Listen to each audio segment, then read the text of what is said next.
like the most comfortable hold right now, but they do have Trafing Flame and company on one of the chicken toes, and then they have Aurora on their backside. Yeah, I don't know. I think Aurora's in a good spot to take this fight, man. I kind of like them pushing up on DZ here. Ranches just cannot go down. Trafing Flame and company, mind you, they got a reset. Wow, so Blackhand is a full 3-man moving into this game? Yeah, they oh can my potentially God. third this too. The zone is pushing them. Yeah, this is And good. here comes the Catwall. They're going to do just that. We have 3 teams now feeding face on the south side. Oh my God, the feed face special. The Catwall's coming out. Mollywan and the boys looking for some big-time fights here, and maybe even some big-time third parties. They might be the last team to fight in this situation, Greek. That Catwall was great for them. Yeah, definitely helps out on the LOS, but Aurora's definitely looking to get some shots down here. No, this is fantastic, bro. I'm loving to see Aurora making these movements here, making these aggressive plays. They're really coming to their own so far in these first 2 games. We're going to see some more shots breaking down. That boy Ranch is getting very aggressive right now. Oh, He cannot go. And he just got torn. Oh my God, a little bit of a throw for the boy. He should not have been that far away from his team, but even if he was, a little bit too risky as Blackhand takes him down. And Blackhand's a little bit preoccupied right now with DZ. There's a chance to get the reset here, Greek. Dark Zero eliminated. DZ eliminated by hand. Aurora coming in, bless you, big dog. And we're gonna have maybe Aurora taking down Blackhand as they're now fighting to another team on that right side. What is going on? There are so many teams fighting. Blackhand eliminated. ATH walking up on this now. And on the swing. Great shots. Goes down. Mollywan goes down, it's up to Ranches. Ranches in a 1v3. Can he make up for his mistake? He gets a knock here. It's a 1v2, I believe, actually. Oh my God, he's Dude. moving. No, and he dies to the ring. That's a huge fight there from ATH, man. No. All the Mollywan loot, and now dies to the Taskmaster ring. and company, the only team in zone. Yeah, and we have Fire Beavers, man, posted. One of my favorite teams to watch. But like I said, bro, I was going to be a little bit worried about how they were going to play at this LAN experience, knowing that they're a very aggressive team. But, dude, they are doing a good job. They've been taking smart fights. They have, man. I'm very, very proud of these guys. They're playing great. They deserve it, too. They have so much to prove. And I think we're going to hear their screams, bro, from 75 miles away if they win this game. Oh, yeah. I think I'm going to feel it in my literal body. They're set up to do just that. They have so much. And see if they can hold out all of these teams that are trying to approach. One of those teams is going to be FC Destroy Alliance, also involved in somewhat of a scuffle. No, and Go Next goes down. We're going to need no witness with a solo player still a problem. Is 100 Thieves, though, who made that counter rotate away from the fight that we saw a little bit earlier from J-Links. They're still here. They're still helping. Still here at the moment. They will take this building, but of course it's not going to be safe in 38 seconds, so they have to be thinking about that next move. They know there's a lot of noise. They know there's a lot of shots being fired to their northwest. Do they try and maybe pick up some KP here, or do they use that as a distraction to get inside the circle and maybe do what Fire Beavers did? Now you've got to make your move as everyone's starting to just slowly maraud their way to this next circle. The solo player from Leave No Witness was eliminated, so now we're down to 6, and FC Destroy. Well, unfortunately for Hammerdrill, he's the one who's on the receiving end of some damage. However, can his teammates clutch up here? Good damage coming in. As Pinator now moves in, it's ATH eliminated. FC Destroy now once again using Newcastle to the fullest to get the res, but now, can they hold off 100 Thieves? 100 Thieves push in, they heard the damage, and that was the exact time they needed to move from their spot, take this position. Now they own the eastern side. As you can see, Alliance now go up into the skies to try and avoid the Dark Veils. They send it over towards 100 Thieves. They get over the Dark Veils, like you say, but they are taking damage. Have they won this fight? 100 Thieves trying to take advantage as well. Alliance win the fight against Glitch Energy, but now the Beavers. The toes are a little bit wet in the water right now, and they're maybe thinking about a little game win here in game number 2. They just need to be careful because they don't want to push in too early here. They don't know how weak some of these squads are, and also may not know if it's a full 3, but they get a Q, they get that info, and now they can full send and they can do the damage. But this is maybe an opening for 100 Thieves as well. Oh, Ryan has to stay alive, and he manages to do so. Is this just starting the fight here from Fire Beavers? Do they want to now reset? It looks like that's the call, but are they able to do so? They get the bats down. Are they able to finish off this fight? This is carnage. Alliance, 100 Thieves, Fire Beavers all spread out. Everyone scattered around to try and get some initial damage. This is going to be a potential 1v2v1 right now. Taskmaster desperately trying to get back to 9 Impulse and does so. Can they get the res? Can they get the reset? That's the real question. Hold on. All of a sudden, though, the Nemesis is doing damage and Taskmaster cannot finish this kill. The piercing spikes on the floor are going to cause damage. Taskmaster's in all sorts of struggles, and the sticky stuff on the floor is causing all problems. Manages to get a shield swap, though. He was at 6s and 7s, but temporarily can just reset. 100 Thieves maybe have taken the priority position at this point. Omnu manages to get away, joins Vaxlon, and now we have a 2 versus 3 versus 1. As Yuki is just going to be hiding away and maybe trying to escape, and will push onto Taskmaster. He's going to try and take second place. He'll do so. Yuki does it for Alliance. for the full healthy squad of 100 Thieves to move in and claim that champion banner. They will be your winners of game number 2. And 100 Thieves just left shrugging their shoulders a little bit, saying, all right, we were given an opportunity, and boy, did they take it. As soon as Fire Beavers sent in on that initial damage, 100 Thieves then said our priority has to be getting the high ground, getting to a position where actually we can dance around and maybe get some shield swaps from the teams that have been eliminated early. It was a good effort from the likes of Alliance, and Fire Beavers maybe will be a bit frustrated with that one, but what a hectic final circle we had. Yeah, I mean, it was crazy that final circle as well, because it was the piercing spikes left by certain players on the floor that were causing all sorts of problems for everyone to try and navigate through. Fire Beavers certainly finding that themselves. We also saw how important it is to have knockdown shields, and very juiced up knockdown shields as well. Being able to hide behind it was absolutely massive. Taskmaster, even with a Nemesis, could not penetrate said knockdown shields. Very frustrating for him. And I tell you what, hats off to Yuki at the end for just full sending it and saying, I'm more than happy to take the 1v1, but Yuki has always been that kind of guy. He likes taking the 1v1s. It certainly does indeed, and that's another thing you have to recognize in those crazy endgame moments, right? Is this a 1v1? Can I get the jump on my opponent who maybe doesn't realize that situation, and not only get the KP, but get the extra placement points for getting into second place as well? But I think it all came down to those final moments. 100 Thieves winning that fight on the southern side of the zone, really being the team to hold things down. And Fire Beavers, I think the idea was right, but maybe just a little bit of overextension in those final moments, just took a little bit too much damage and weren't being able to reset. We'll take a look at that final circle though from the winner's point of view, and of course that's going to be 100 Thieves. And it was an impressive rotation from 100 Thieves, as they were just, as I said, ears to the ground. They were waiting to hear what noise was happening.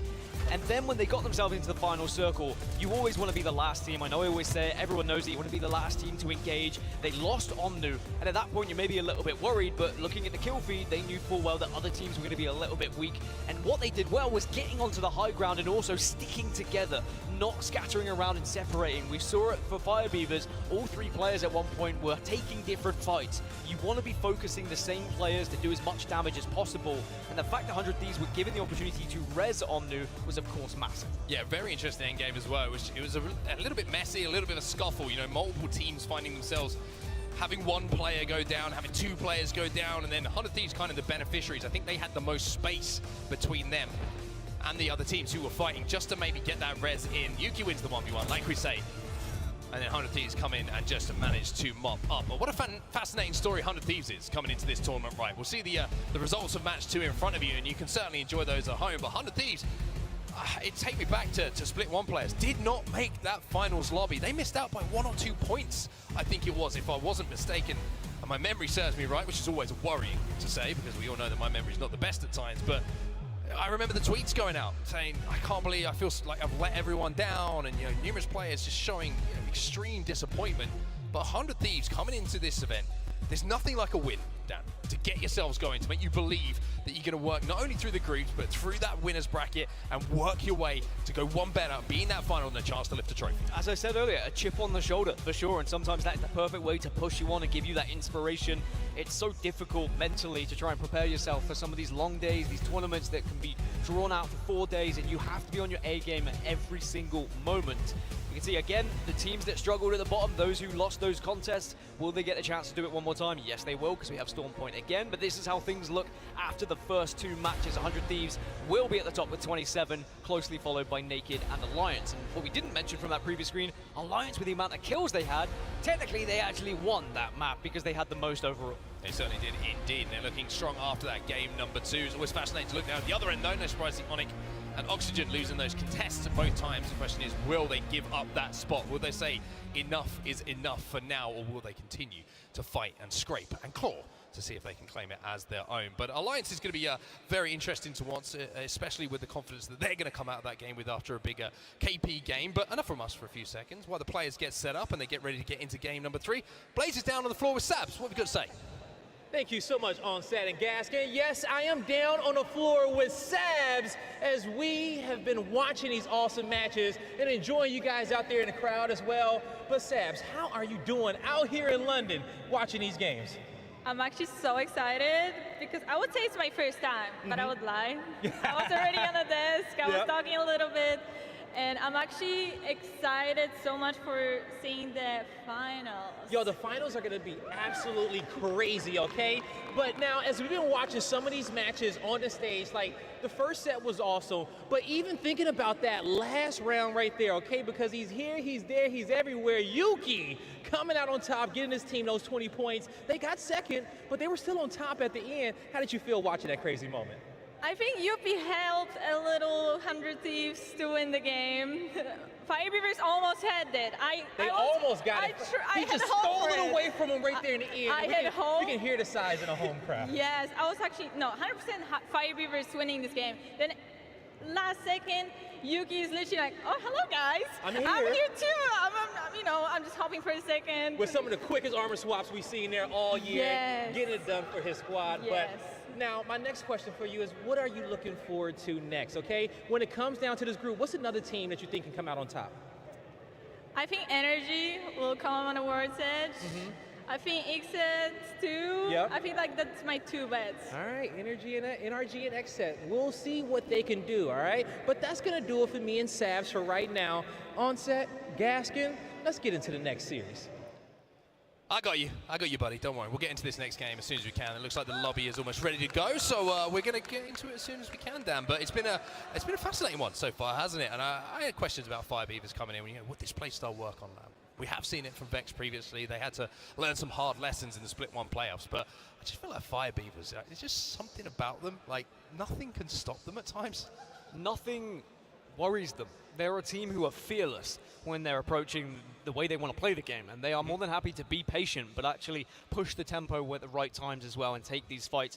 I do think they got a little bit overeager in that final circle, and they probably could have held off a little bit longer, but at the same time, Fire Beavers play the way they do, and they qualified for the reason that they did, and another circle may have gone their way if they had just been able to connect with a few of those shots and actually prioritize some of the players. I think it was the other teams who outplayed them a little bit by making themselves very difficult kills, scattering around.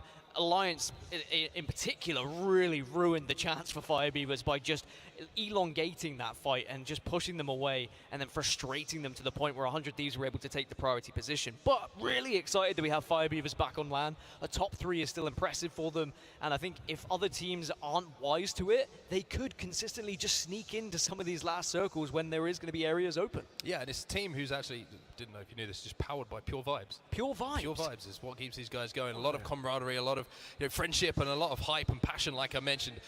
Listening with Fire Beavers is some of my favorites. They're cool enough to upload some of their games that we have from ALGS, and luckily for me, they translate them as well. They give some English subtitles, and trust me, there's a lot of energy. That guy's looking pretty chill as well. He's going to get some energy. Look at that pizza. Get that down, yeah. That pizza looks too big for that animal. See, that's where you're wrong. Is it a mouse? You're not even sure, so maybe someone can tweet me, let me know. It's definitely a rodent. It's some sort of rodent. Rat? It's but a mouse. Might be a rat. But Alliance, they got second. I think they'll be delighted with that. Yuki in the 1v1 in the previous game, he saw his opportunity. He knew full well there was a player who was going to be down, and he took that fight. And they will be more than happy to resign to second place as Effect just pops his hair underneath the headset. He was voted best hair at this event, actually, from the classroom of Rain Day. So he was. Nice for him. Good for him. Yeah. Congratulations to him. I mean, first LAN, first award. You sound jealous. Knew it was coming. Knew it was coming, indeed. Very predictable from you. I do think that going into map number 3 now, a lot of the teams that have really succeeded in Storm Point throughout this season need to be putting points on the board. I want to be seeing, look, why was Realize so good throughout this season, right? I want to see them be able to do it yet again and get some points. Otherwise, you're going to be going into a map that you haven't been able to find points, forced to maybe play in a different playstyle in a different way that you have been all season. Yeah, it's fascinating groups as well, because obviously you have this consistent kind of rotations of different teams matching up against each other, different POIs being contested, different rotation times, different all these wonderful things that Apex Legends throws up in front of you, right? And even though game to game, you get 3 games in, it's like, okay, we're starting to get a feel for how this lobby is playing, which of course, it's going to play differently here on LAN at a live event environment to how it does in scrims in the build-up, right?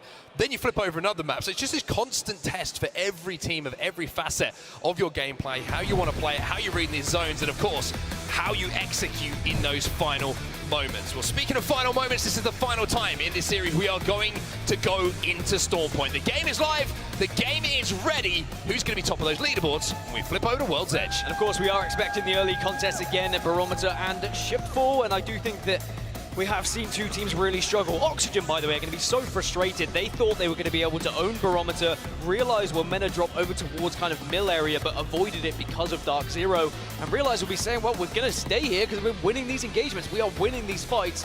I would have expected better from Oxygen. I mean, we've seen how amazing they've been at taking 3v3 fights throughout this season, but they just maybe haven't got the rub of the green when it comes to getting some of those weapons. Well, match number 3, contest number 3. Onyx are not giving this one up. They want to force Aurora to think again.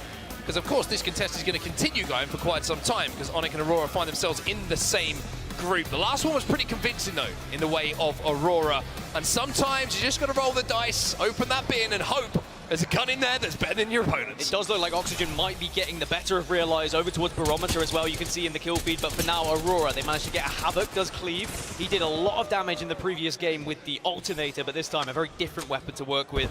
But Aurora, they like to prioritize these bins and just roll that dice. Yeah, it's going to be Oxygen who do win that contest as well. Realize will fall this time, and in the meantime, Aurora finds himself, I should say, with a blue shield to play with. On the other side of things, interesting to see what Onyx have. The smokes are down as well, just to kind of slow this fight down. But all of a sudden, after the slowing down, it's time to really step up the action here. And you can see Sunset with that scan from Seer. He's thinking about pushing right now. Aurora taking damage, though. The Thermite a problem. And of course, Malawan instead of Sunset, the replacement. And it is amazing to see this squad back together, even though it's under unfortunate circumstances, of course. My best towards Sunset, or will be extremely disappointed, but hopefully we'll see him on the LAN stage one day. But Aurora now, just being able to back off a little bit, reset, get the meds in, and then re-engage. It's about trying to find these little cheeky angles where you can initiate that damage and then take advantage of it with a push. Problem is here for Clay, you've got no shield cell, so he's going to have to maybe just kind of death ball this, see if how much damage he can get down as quickly as possible, and hope these two teammates can move up and finish off that damage. But look at Onyx, they hit the grav lift, they now take the high ground, and Aurora make the call that this fight's taken too long. We need to either try and match them, get ahead of them in that zone, otherwise they're just going to have the height, and we're going to be easy pickings. And this is probably worst case scenario for both teams, to delay the fight and then be pushing out with such little such little loot. You don't really have the weapons, you haven't got the heals, and at least Aurora are able to get ahead of them, so I'd say they are winning this race, they're winning this engagement, but Onyx will then go to the southern side and try and loot a few of those areas. Elsewhere, we are going to now see the circle going to quite a similar location. Yet again, it is going to be somewhat central, but pulling over towards the east. I would say slightly northeast if we compare it to the previous one, but it is definitely going to be good for those same teams who are landing on that eastern side. Yeah, a lot of battles going down in and around Stormcatcher at the moment, and Dark Zero, they're going to be trying to hold down this choke at the moment. Those darn spiders causing problems once again, but also giving them the opportunity to find a little bit more loot, which certainly is going to help them out the longer that they stay in this position. But rotating to the northern side of the zone, we talk about Storm Point all the time, Dan, and when you do have that zone information, the northern side is always so strong, and it's the simplest of regions.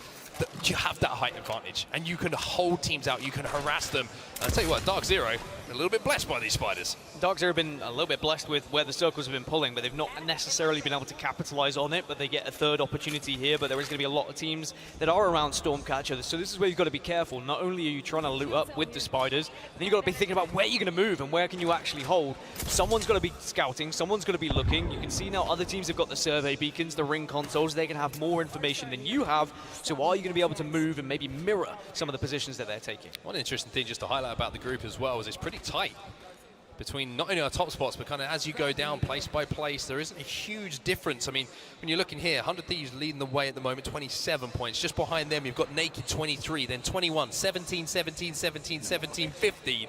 So 4 teams tied up on 17 points. Just shows that one game can completely change things. And of course, very different from regular season, where the points would then give you an overall amount of points from that match week, where you would get 25 for winning, for example. No, it will be your total points that is then added up throughout the group stages. So it's about just trying to get as much points as possible. If you can have a pop-off, if you can get a 100-point series, you're going to be in one of the best positions to get into that winner's bracket, even after just one series played. Yeah, you drop a nuke in groups, you're in a pretty good spot. It really is that simple. So it really is a case of, even though you might have a couple of shoddy games, you can really put a big performance together and really elevate yourself back into contention, and certainly making your run towards the grand finals a little bit easier. But for now, we're going to see a little bit of CR on our screens here. Crazy Raccoon, quiet so far for them again, Dan.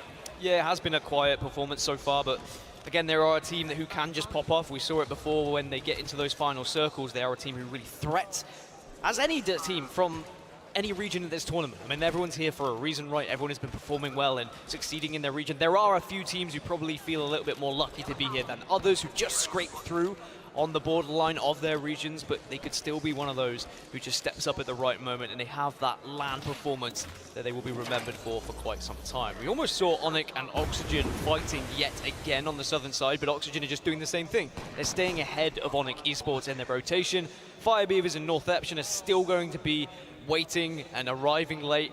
I will say I've expected more from Northeption. They haven't really been the team that I thought they were going to be so far, but a couple of difficult fights where they have been third-partied, and that's how it is sometimes with Apex, and that's why it's so difficult and why we should praise consistency. Yeah, a couple of difficult zones for them as well. They've had a long way to go over from the northwest side of the map to try and force their way into zone. They've always been arriving late. They're a team who would rather be there a little bit earlier than have to force their way in. But just to give you an update on what's happening between Onyx and Aurora. Onyx went all the way to Barometer, and Aurora now heading north towards Antenna. So that looks like both those teams have kind of decided, hey, let's settle this a little bit later when we do match up again. But on your main screen, you can see right now, NRG making a little bit of an assault on those staircases just below Stormcatcher.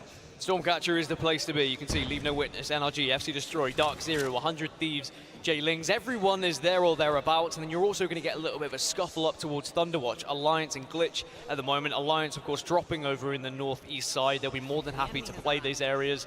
It is their home, it is their turf, and they will know how to navigate that accordingly. So Glitch just need to be careful with which position they are going to be taking. Now, Glitch, with where they are, they can, of course, take the different choke, and they can go down through Command Center and avoid Alliance entirely, but then you might be throwing yourself out of the fire pan into the fire. Interesting to see XSET's approach to this one as well. They're currently up at wall, getting a little bit of extra information, trying to see if they can force their way into the zone, but kind of just avoiding making a quick rotation over from Cascade Falls towards the zone, which is always interesting to see when that decision is made and what the theory is behind it. Speaking of Alliance, like you were mentioning it, here they are, just on the edge of zone, and they're watching for that zone wrap. They're expecting this maybe from Glitch Energy. Yeah, they've seen it not only before in scrims, but they would have seen it earlier on today, and you have to be aware of those teams and where they could be pushing you. Otherwise, they could make your life a massive nightmare, and I think that Alliance, it's very smart that they restrict themselves at the moment, because as soon as they push down south, they're going to have eyes on them for a lot of these teams, and they know they would have been beaten to Stormcatcher,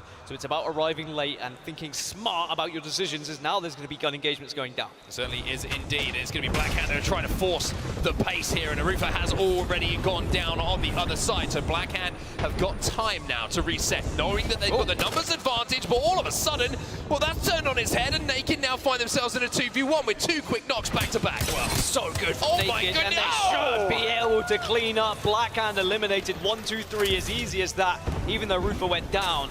Pinky and Lyco were able to just band together there and make sure they got the crossfire, and now they should, hopefully, if they can hit him back, get all the way back up to a full 3, but there is going to be eyes on them. There is no purer kill in Apex Legends than a wingman. When you're hitting every shot like that, it just is so satisfying to watch, knowing the skill that goes in, knowing the mechanical ability of these players just to go bap, bap, bap, and really drop a player in almost no time. So Naked survive, Naked win that fight, it's 3 KP to their name. I mean, I get dopamine just from watching them hit the wingman shot, so God knows how it feels for them to hit them as well on LAN on the biggest stage, especially when you're in a 2 versus 3 as well, be able to do so. So Naked will survive, and of course our winners from the first game of today will try and put down some serious points to maybe take first place. At the moment they are in second in this group, just 1 point behind 100 Thieves, but of course getting those kills just put them even closer, as now we can see Aurora making their move. They had the contest down at the southern side of the map, didn't win the engagement, both teams were able to escape, but now Aurora still have to move, and even though they've been able to survive so far, Oxygen have got ahead of them. This was a race that's been happening for quite some time, and you really need to be the team that leads the race because you can then hold out the other. Yeah, just as you say that though, it looks like Oxygen are maybe thinking about going north, and the race kind of continues between the two. They're running parallel to each other at the moment, up to the north, I should say, with just this mountain range kind of splitting them. But Aurora will be safe. I would say that they've been pretty happy with how the contest has gone so far. Certainly don't have any losses to their name. This one we'll call a draw for now, but Northeption, again, it's a tough zone for them to make their way into. Fire Beavers now making their way after doing what they do best, which is, of course, hitting the armory, making sure that when they approach that zone, that they usually got a couple of red armors already in the locker to play with, and for now, it's a game which is going to come down to final moments, Dan. Everybody realizing, I think, the games are kind of disappearing quickly here on Storm Point, and you need to put in a big game, especially if you're in that bomb tent. Yeah, just look at all those teams that have been able to find themselves over to Stormcatcher, and I think you're completely right when you pointed out how close this group is.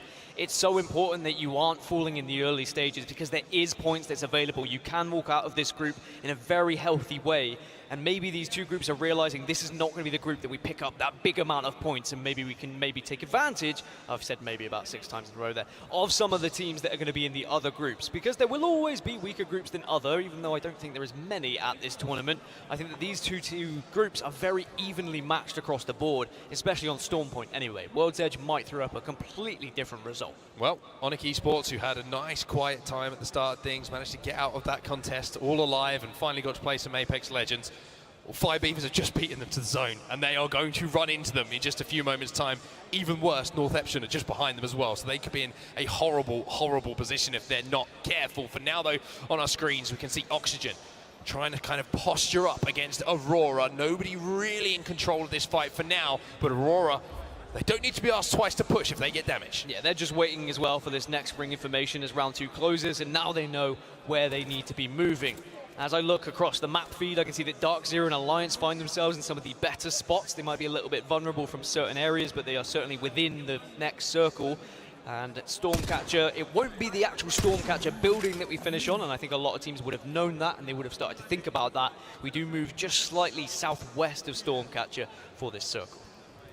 Possibly down on that cannon, which is very, very interesting all of a sudden, because everybody at the moment is up to the northern side of that drop-off from Stormcatcher. So teams who are on the southern side of the zone certainly might be in a better position. However, Onyx Esports, I mentioned that this might be an uncomfortable time on Storm Point for them. Well, all of a sudden you can see exactly why, because they're trying to wrap back in, but boy, are they going to be surprised, because there's a couple of beavers hiding in the bushes. Fire Beavers were more than ready for that. They heard the shots going down, and they primed themselves perfectly to wait, get the damage, and get the knock. Now, they don't need to overextend here. They don't need to get the finish. They need to be using the map where they can. They have a little bit of cover. They need to be aware that another team could be in the area, because Aurora are taking a look at this, and Fire Beavers have lost one and could lose more if they're not careful.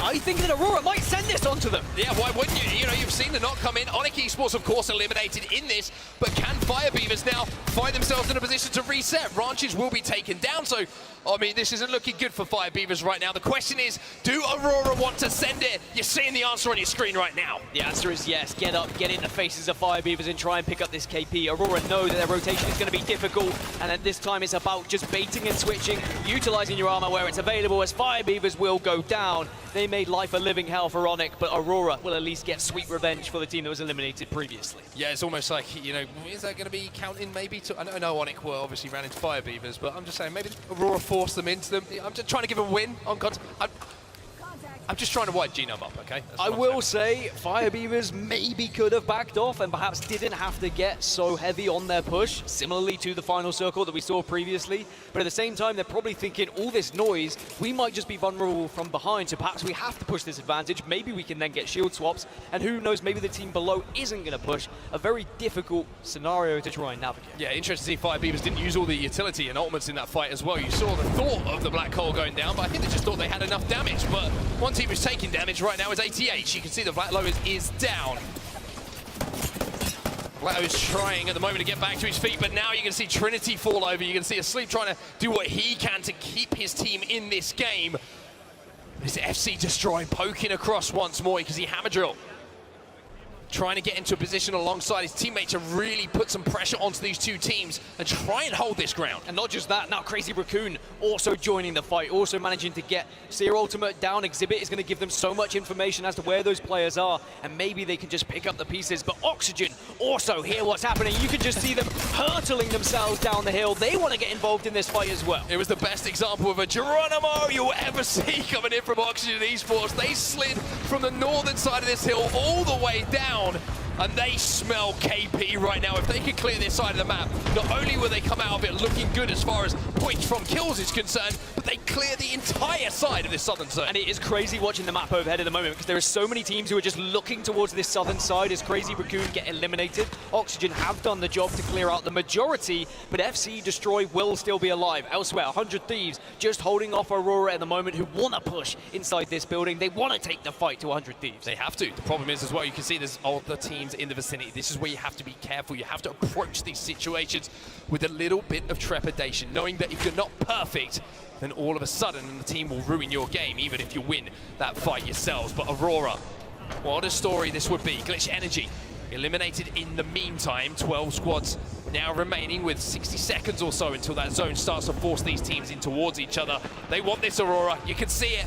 And I think the Sunset is just maybe trying to delay until that queue comes back up. It's 15 seconds until it does. If he can hit a couple of players, then that would be the sign to push, as NRG will fall.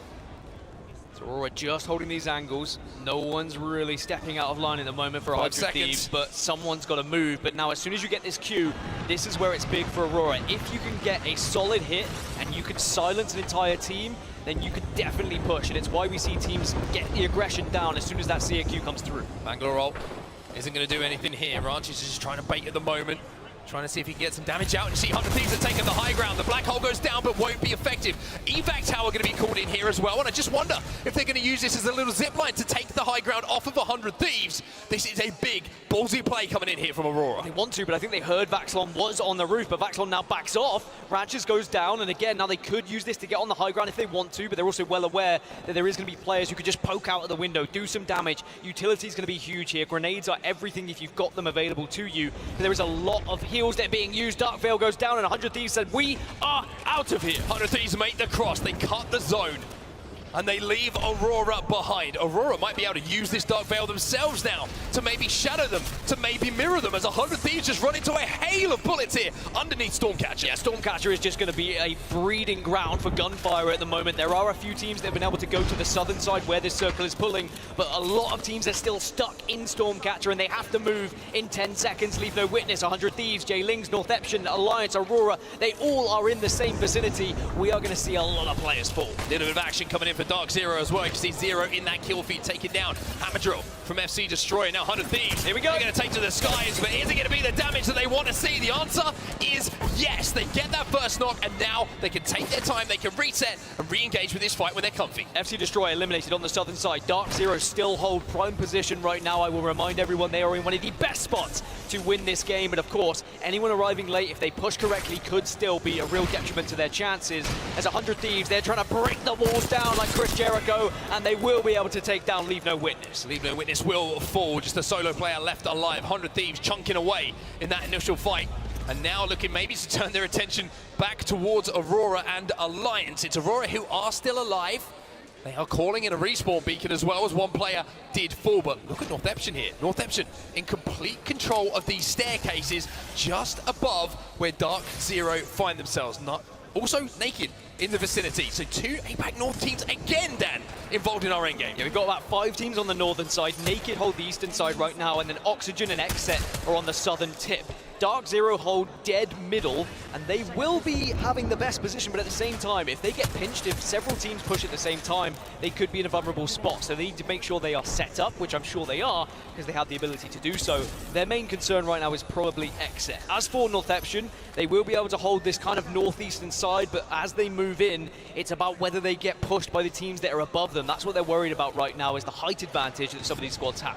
Zone about to close here. Round 5 is about to kick off, and 9 squads might go down to about 2 or 3. North Eption in a great position here, Dan, but you can see they still have to move, and having used the ultimate, they're going to have to use the mobile shield to just walk forward behind it, hope the damage is done behind them, and just try and kind of keep their heads on a swivel for what's approaching. There's so many teams that this game is not in their hands. They just have to hope other teams make mistakes, as Vaxlon is currently in the kill feed. Ranches goes down as well, though, as Hackers is doing damage. Alliance are in the kill feed, so are Aurora, and it is a head-to-head fight, but now North Eption decide they want to get involved. Aurora gone. North Eption do damage, but it's not enough to really solidify this side of zone. There's all sorts of nade markers, but they survive through it all. Tighter now, having to survive. 100 Thieves gone, XSET gone.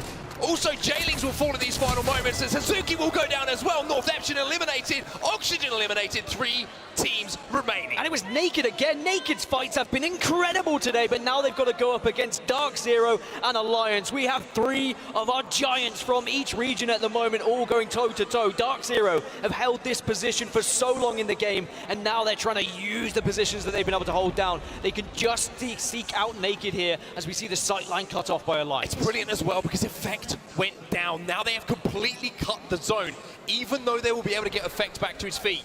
Have they used the Dark Veil too early to get the resin and now not be able to rotate from it? Alliance putting a lot of faith in Effect back on his feet to do damage to force them into zone. Zainu was able to silence the entirety of Naked there, so they know full well the position of where they are. I mean, it's such a horrible spot of where they're hiding. Respawn beacon goes down just to give that extra little bit of cover, just something they can hide behind. But I think Naked are just going to be hoping that Alliance could be some form of distraction here, as the circle will start to move forward and move in and force these teams together. Smokes go down for Dark Zero just to give them a little bit of cover fire. It really is going to be on Alliance and how they want to play this. How many got hit by that Q though? That's the question. Dark Zero, they know they've got to hold. Alliance, they know they've got to be aggressive to get out of this position, and Alliance have taken center zone, but used so much to do so, but now they can reset. Dark Zero still hold the western side though. Naked now have been able to swoop round to the southern side and actually have angles on some of these players, but Alliance are so healthy and they have the walls. This is what's important. As long as they just hold this one area and this one choke, they should be in one of the better positions, but another Dark Veil to cut off some angles. As soon as that goes down though, we could see very exposed players. Well, you can see the calls being made right now. They are game-changing calls. Who wants to wrap on who? It's a 3v3v3 Alliance. They're in center zone for now. Dark Zero know that. They want to play and try and force these two teams in towards each other. CAQ is available for Zainu as well. If he hits this, it's going to silence the lobby. Yeah, Effect gets silenced, and maybe that could be a chance for them to push up, but they're well aware there's another team down below them. Naked are waiting, baiting, hoping that damage is done before they can push up, but eventually this circle is going to force them north and force them into this wall. You do not want to be climbing when you take this fight. Alliance really hold one of the best spots in the game. 100% Alliance. The longer they hold this, the better, but now all of a sudden, you're seeing Naked make the play. They take to the skies, but there's Effect in the kill feed. There's Hackers as well. But having the attention taken away, has it opened the door now all of a sudden for Dark Zero to make their game-winning play? Dark Zero will push in, and they do so much damage, but there's still a chance in this one for the other teams to be able to just reset, get a shield swap, and get back into it. Alliance have lost one, but Effect gets a shield swap. Down goes Naked. Here comes Dark Zero. They push in to get the final damage. It's gonna be a melee as Dark Zero find themselves taking match number 3. Easy peasy for DZ. It's as simple as that in game number 3. But boy, did they navigate that end game well. You could see they knew that they had to stop that wrap from Alliance. They held that headglitch for as long as they possibly could and the attention away. Yes, the game might have been made a little bit easier by the move from Naked to try and take their grav lift to cause problems for Alliance, but you have to say, again, credit to Zero in that end game. The trust of his two teammates alongside him to trust those calls he's making, that's what wins DZ these games. At some point in those final circles, you just need to trust your IGL and where he's going to be positioning you to try and delay that fight as long as possible. If you can be the last one to engage, it's as simple as that. Sometimes you should be winning that fight, but it was a little bit more complex from Dark Zero. They held the best position, but they had to give it up just so they could encourage a fight from the other two teams, and they were more than happy to do so. It was big brain plays for them, but then also not missing their shots when they did get involved in that engagement. Yeah, Zainu, obviously, that's going to be his first win on LAN as well for DZ. So, smiles on the faces. We wondered if it's going to be Effect who comes up first with the win. Is it going to be Zainu? Now we have our answer, but Effect certainly having an effect in that end game for Alliance. Alliance, again, with another very good game. They're clearing out that north side. They certainly will have some KP and certainly some good points once again for them and their tally so far. Yeah, 100 Thieves, Naked, Dark Zero, Alliance, they are all within 1 point of each other at the top of the leaderboards right now. This lobby is so difficult to try and just get any sort of gap, any sort of cushion from some of the other squads, because the consistency we're seeing now at the top seems to be over and over. The same teams are starting to appear in those final circles. And congratulations to North Epsilon as well. A pretty tough rotate for them to make it in towards that end game. Still managed to do so, and certainly had a little bit of participation in the end game. Unfortunately, kind of just forced out into the open with the amount of teams that were flying in at that point. But again, another good showing from them. But DZ, a lot of talk about them coming into this tournament. It was, I would say, it was probably one of the most turbulent splits for them. I would say split 2 in the Pro League, with the team changes, with the ins, the outs, what felt like at one point a revolving door of third players for DZ. But they get the win, and it looks like Zainu's the man that's certainly going to carry them forward. And for DZ, the win in Game 3 certainly looked good. But that's going to do it all from us. Good start. Quite happy with that. You happy? Enjoyed that. Cool. Yeah, all right, well, let's throw it down to the desk and see if they're happy with those games that we just saw. I think we are happy, to say the least. That was a fantastic first 3 matches for this next group matchup here. It's time for us to break things down a little bit. So this is the analysis presented by PlayStation. All right, guys, Arcane, we got to talk about this. We just talked about it leading up to this because there are like 6 different storylines that we need to try and hit in a very small amount of time. So much going on. Let's start with the comeback a little bit of NA. Yeah, so of course, like you said, there's so much going on in this lobby, a lot of things to touch on, but of course, we've got a showing from NA finally. Both 100 Thieves and Dark Zero finally showing some strength from the region. That is something that we've been looking for after our first set of games today. Okay, Vicky, we were yelling about this while we were watching the end zone happen. We talked about it before these matches even started. Alliance versus DZ in the top 2 there at the end. What a show off. It was like, honestly, the script writes itself, because it was also, even if they didn't come out on top, Naked would have taken their second dub in those first 3 games that we saw since they took game number 1. Alliance versus DZ coming out on top first, but what an insane end circle regardless. Even with the Moby that you saw Naked put down, and then you had the evac tower put down too, you try to get like spicy with it when you had the gravity lift too from the horizon, so that way you can at least shoot from the high ground, but then you're also overexposing yourself. Very difficult situation to overextend. All right, now we're going to take a look here at the match 3 results. 9 kills going the way of Dark Zero. Like we said, Alliance following them. But Naked, another storyline we need to talk about here, Dia, because this is a strong performance. But they also had the dub from match number 1. They did, and honestly, looking at the way that they played this, it's clear that their end game play isn't just happening upon them. Seeing the way that they approach the last circle, they're clearly like sussing out other teams and honestly positioning appropriately in a way that doesn't require them to be in a dominant position. It's been a big step up for the region as a whole, where we're seeing their end game play really come to shine in international competition. A couple really strong moments here as well. I mean, we saw Oxygen on there with 8 kills. If we take a look at the second page. On the flip side of that, any squads that you're surprised to see down here, Arcan? Yeah, I mean, typically we've actually been really impressed with APAC South. We're off to a little bit of a slow start with the Onyx versus Aurora contest. Went down 2-0 to Aurora, and then third game kind of split and ran away. That's not exactly the start that they were looking for, but we'll see what happens. Aurora on their Twitter had tweeted free KP and quoted the clip of them landing together.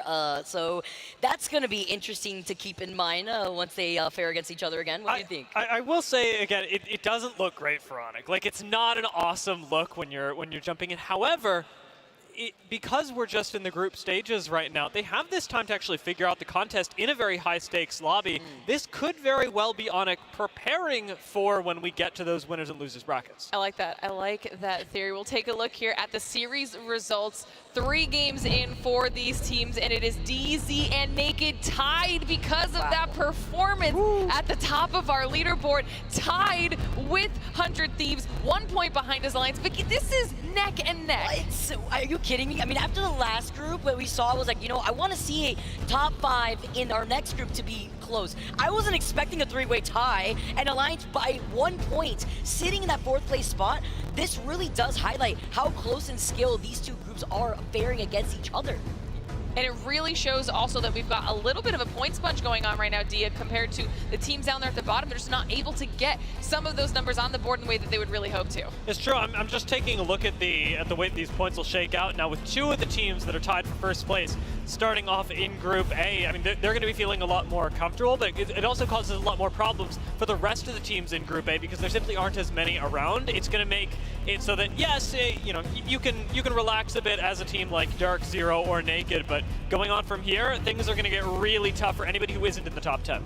Okay, now we can see this story playing out a little bit more here as we kind of expand on those Storm Point results specifically here, RKN. Which teams were you mostly impressed with? Yeah, I mean, this is the story of Storm Point, right? We're going to see a lot of success from the teams that love to fight. Dark Zero, big NA fighting team. Naked, leading APAC North fighting team. Alliance, leading EU fighting team. This is just the kind of story that you expect to see from Stormpoint. Teams that excel in fighting are typically the teams that take away the most points from Stormpoint. All right, now we would be remiss if we didn't talk about this. We were talking about it in the green room when we were watching these matches.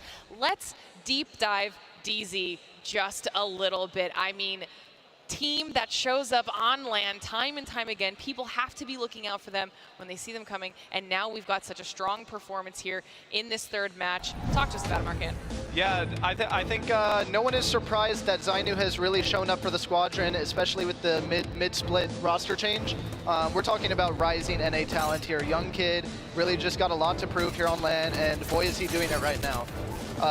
Zero's always proving to be a leading IGL, and once again, just showing strength early on. Remember what we talked about when Zero's just like, go Zainu, go, and then they get the first stock, and then that is the opening opportunity for Dark Zero. We saw it play out perfectly, especially in this spot alone, in the end circle. You saw that they were able to hold against the wall, and I love this position here too, because even when they have the advantage, they have to be careful with the circle closing in right behind them here too. Dark Zero is such a consistent squad, and I want to see this aggression transcend over to World's Edge, like Arcan was talking about. Onset and Gaskin even mentioned it on the cast, but what has felt like a revolving door of thirds for this roster has really been brought together now by what we're clearly seeing in their game plan from Zero. He puts the team in a good position to succeed, and he says, go, sick him. Figure out what works and fry. So the pickup of Zainu moving into playoffs clearly paying off early on, and the game plan that Zero has also clearly tried and true at international competition. I think we can expect a lot from the squad. Okay, now before we continue in our matches, I actually want to talk to you guys a little bit about this because the scoreboard right now, very close at the top. Right now we're switching maps, heading on over into World's Edge. Which teams do you think that's going to be beneficial for, or what do you think we can expect out of that map switch after what we saw in our first 3 matches?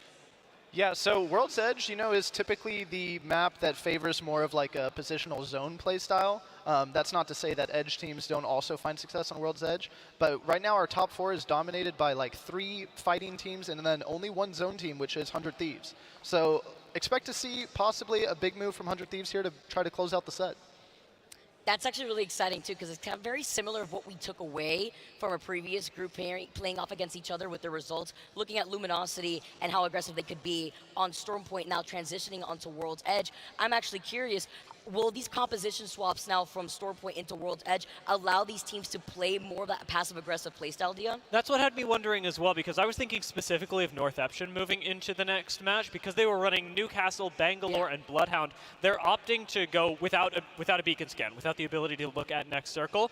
Zones on World's Edge tend to be a little bit easier to predict just because we've seen so many seasons of it. And so if they choose to run with the same composition, and I'm hoping that they do, I think it'll get a bigger chance to shine because with Newcastle, they'll be able to set up in better positions naturally just via game experience. All right, well, I think that we have gotten a very good day so far of our Apex Legends action. Obviously, if you are all at home and you're trying to keep up with everything and you're finding that a little bit difficult, make sure you're following us on social media, okay? @PlayApex Esports for all of the information you need regarding this weekend, whether that's the scores, teams. I mean, it's been a lot to keep track of, so make sure that's where you are for all of those information and updates. All right, like we said, we've got a map swap coming up right around the corner. We're gonna play a little game just before we go. Oh. I just want one team, okay, that you think is going to absolutely dominate now that we have this map switch. I know you kind of said 100 Thieves. Are you sticking with them? Yeah, I feel like I have to because I'm trying to get a little bit of NA love going back on here, and oh, okay. Outside of Dark Zero and 100 Thieves, still not looking great. And then I'm gonna be the one just coming out of left field. I mean, it's not a left field pick, but it's not an NA, and it's APAC North. I got my eyes on Naked. I think they're gonna stay consistent, actually going from Stormpoint into World's Edge. I think this is gonna play into their play style. I'm going to go Apex South on this one, mainly because Onyx will actually get to play the game this time around. They should be dropping solo trees, so their score is going to improve vastly, thousands of percentages. It's a split desk. It's a split desk. Yeah. Okay, you know what? I like that. I like that we've got the different regions going and that we've got some different ideas here ready to go. As far as we're concerned, it's almost time to get into the next match. Before we do that, we're going to be sending it to a short break. So don't go anywhere, guys. We'll be right back.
What's up, everyone, and welcome back to the Apex Legends Global Series Split 2 playoffs. We are in the group stages, A versus B, and I'm Spider Tips. I'm stealing Genome from Vicky for a little bit, but how are you feeling, homie? So good. I mean, we just came off a Dark Zero win. Sure. Obviously, I'm a happy man after that. And yeah, look, another 3 games to go. See if they can back any of that up on World's Edge. I'm definitely keen to see it. I mean, you know, Vicky was calling out Naked early on. They were match 1 winners, 100 Thieves. That game was absolutely wild. For the moment there, I thought that the Fire Beavers were going to be able to take it until Yuki completely decimated that from them. You mentioned Dark Zero, but going on forward to World's Edge, Vicky said she's keeping her eye on Naked, and I really love to see that because statistically, Naked got a lot more points on Stormpoint in kills than they do on World's Edge, but you saw how strong their Stormpoint was.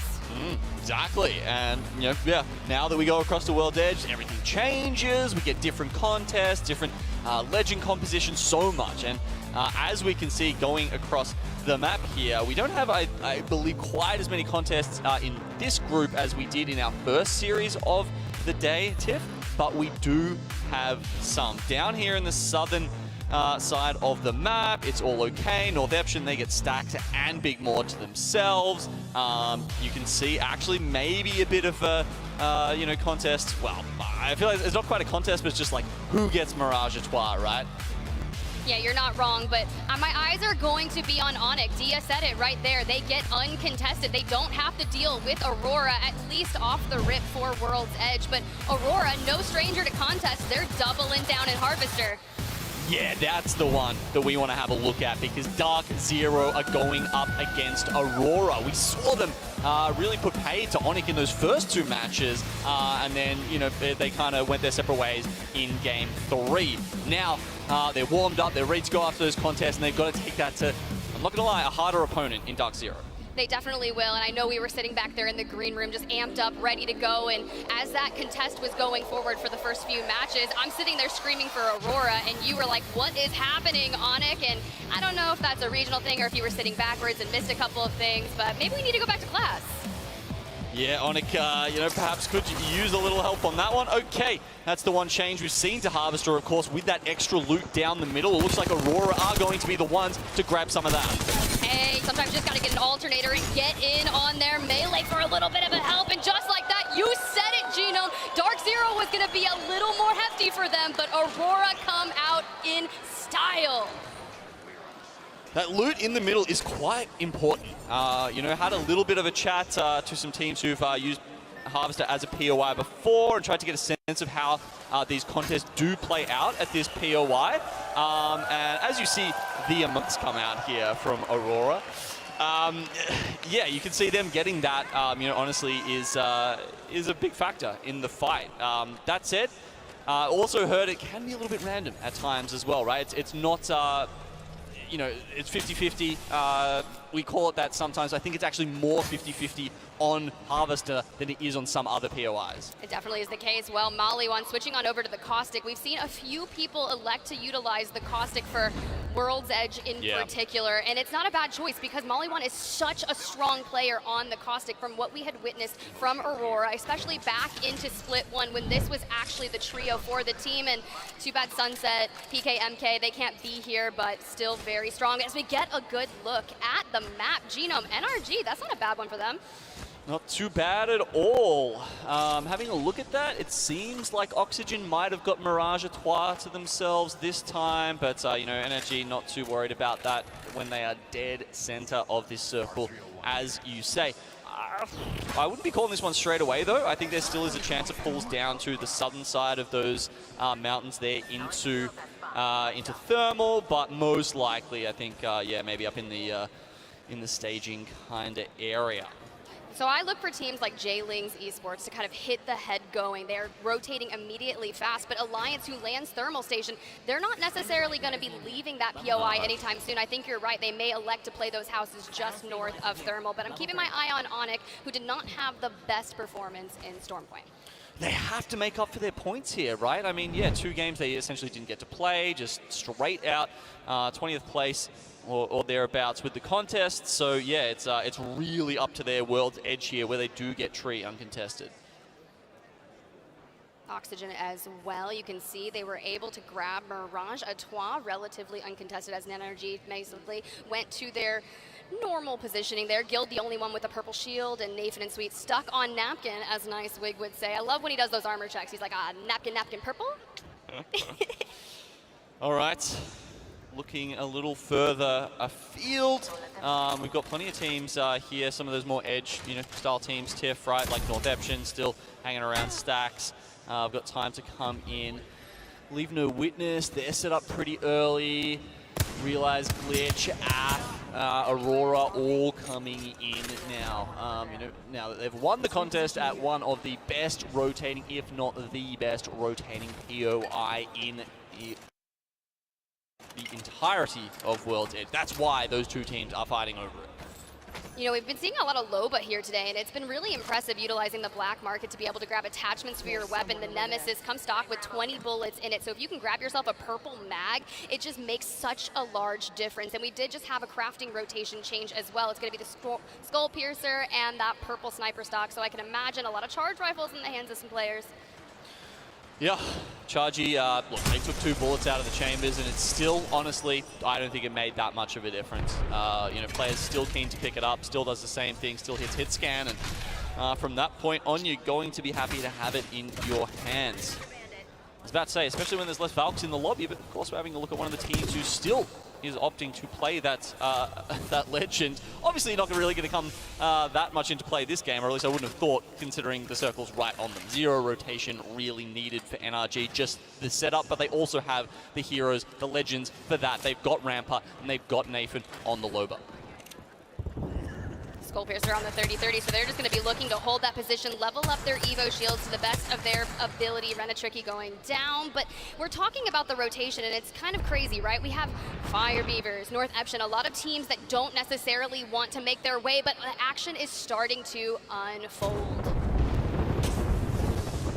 So you leave No Witness here, just getting pushed out a little bit by that Bang ult, but they're happy in Dorito. This is a really good spot to hold for at least probably 3 to 4 circles here on a staging ring. So they're going to be very happy that they've gotten one of the, maybe not God spot, but it's a very defensible position. Gives you a lot of options late into the game, even if we get one of those switches to a thermal zone that I was talking about. Well, it's going to be really tough, right? You got Sweet Dreams on Rampart, inside staging, just kind of throwing up the amped covers all over the place and bringing out the Sheila when he needs that defensive positioning and just kind of keep the people away from him, which I like. I saw him in passing, and I was like, hey, dude, I really hope you get enough ring consoles. And he was like, excuse me, what did you say? And I was like, ring consoles, my man. We had a whole discussion on the regular season broadcast about your spawn rates, and I was just hoping for that to happen for you. Yeah, those IGLs that love the rotates. Exactly, that's what they're looking for at the start of every game. It dictates how they think about it, where they're going. We saw, like there was one game in that first series I was casting, right, where, I thought Moist had a ring console. They didn't in the end. That's why they were making such a strange decision to stay in Geyser. So that kind of stuff just changes your game plan entirely if by, RNG, BR, you don't get that ring console spawned. Can make things really tough, especially on rotation. You'll just be running into teams that you didn't really expect to have been there, but as we get a good look, our teams are still occupying this. They don't necessarily want to full send it, and you want to maintain that high ground. And stop laughing. I know you're laughing at North Eption. Stop it. Stop it right now. Oh, man. I'm watching the whoever's controlling the observer feed be like, oh, it's time to zoom in. Oh, no, wait. North Eption's like way out in the hinterlands. North Eption still in Big Mod, electing to come in whenever they so please. Naked still alive as well. Fire Beavers, though, electing to stay on that north side of the ring, but leave No Witness, inching ever so closer. They were able to grab that Hemlock, and that can deal significant damage. They just have to find their opening break, and you can see they can deal it, they can do it. But so many people utilizing the Prowler. The R9 went into the Crafter, and the Prowler has just been the mainstay. Yeah, it's fantastic, honestly, isn't it? I mean, it's scary when you come up against those edge teams because they have had the ability to craft R99s, and you definitely will see people spending the 30 crafting mats on that. It's a solid weapon, but yeah, as you say, the Prowler is still kind of nuts. That said, that one had no heavy mag, and that's I would say the one big weakness of the Prowler is a stock Prowler. Yes. It kind of falls off. Definitely does. Leave No Witness maintaining their position, still utilizing the low, but a loop back up. But I mean, man, you got 102 charge rifle ammo. What more do you need? Oh boy. Well, Black Market, as much as you want, infinite almost sometimes, it seems like. But yeah, look, Leave No Witness going to be solid up there for a little while. The ring pulls again towards staging, seeming to confirm that it will be somewhere around there. I wouldn't be surprised if it's one of those ones that sort of cuts off the that little the front section of staging, and you get the high ground, low ground cutoff. It's often interesting to see how teams play with that. Anyone who's got a horizon on their side might be doing well. Yeah, let's go ahead and have a chat about that, because when people start to rotate specifically towards staging outside of Harvester, that's where things can really start getting congested. So I'm looking at teams like FC Destroy, J-Lings, Crazy Raccoon, who really haven't done what I want to see today for Crazy Raccoon, but they are going to have their work cut out for them, because when you think about rotating in Aurora, and that's a heavy-hitting team that's been gatekeeping a lot. Yeah, that's kind of their game plan, right? Their game style. Oof. Seeing GoNext taking a CQ there, coming out. Thermite's blocking them off. 10 seconds, you know, where they can't use those abilities, so they are going to have to reply in kind. This is a hell of a stay away from me kind of sign. Doctor's popping the shield bat, wants to get back in the fight, but he's going to get knocked from the back. Flattow with a 30-30. Now Bambino and O-Slab, they're going to have to fight forward, because at this point you do not want to get sandwiched, but Thermites are holding you back. Seer Exhibit might be only up for just a little bit longer, so let's see what they can do here. Well, the Knuckle Clusters may have bought them a little bit of time here, maybe even enough to get the revive off. Okay, solid. That is a reset here for GoNext. And with 4 points halfway through the series, they needed that, Tiff. Look, the only time that we've seen something similar to this was in our C versus D, you know, phase. They had 0 points for quite some time, and then finally 7 started putting some things together. But FC Destroy, they are in trouble. Yuka, Pinata, Hammer Drill, last alive for the team is going to have to make something big here. At this point, you need to play your life. Good thing we are only in group stages right now and not bracket play, but this is where you start to get a feel. 7th place going down. 17 squads remaining, though. Yeah, Crazy Raccoon, another team who hasn't really performed yet this series, but there is still time. Harvester, seeing a few teams struggle to make their rotations through there so far. Northeption, they finally made it. Well, one of them. Okay, no, they've just gone back out. They've gone back. I'm not even gonna. They'll get here eventually. Sometimes you're just late to a party, but Naked. Are we there yet? Maybe. Just wait till we get there. But it's going to be Alpha from Naked, your first place team on the day with 38 points. That's running into a little bit of trouble as they're trying to just survive a little bit longer in that ring on the outskirts of Harvester. Nags and Noises, J-Lings, they're going to be gatekeeping essentially these teams. It'll be the first kind of boss that you go up against on your rotation towards staging. Yeah, it's not looking good. Fire Beavers are actually coming in through the ring behind them as well right now. So I'd say Naked are in a pretty rough spot. Very hard to get any kind of reset here. Maybe if they can get down to Lava Siphon, there's some crafting meds down there, some respawn beacons. But yeah, look, low percentage chance, I would say. Crazy Raccoon, though, you know, they get the scans, I believe, on Firebeaver there with Maney's drone. They're actually pushing in for this fight because they've realized they hear the bullets when Naked goes down, and that just allows them to get the easy CQ and push this. Hey, focus of attention coming in. Clutch is going to stun him for just a little bit, but when those arc stars and that nade spam starts coming in, it can make things so difficult, but they're going to get flanked from the Fire Beavers. The Beavers, they want to build a dam out of Harvester.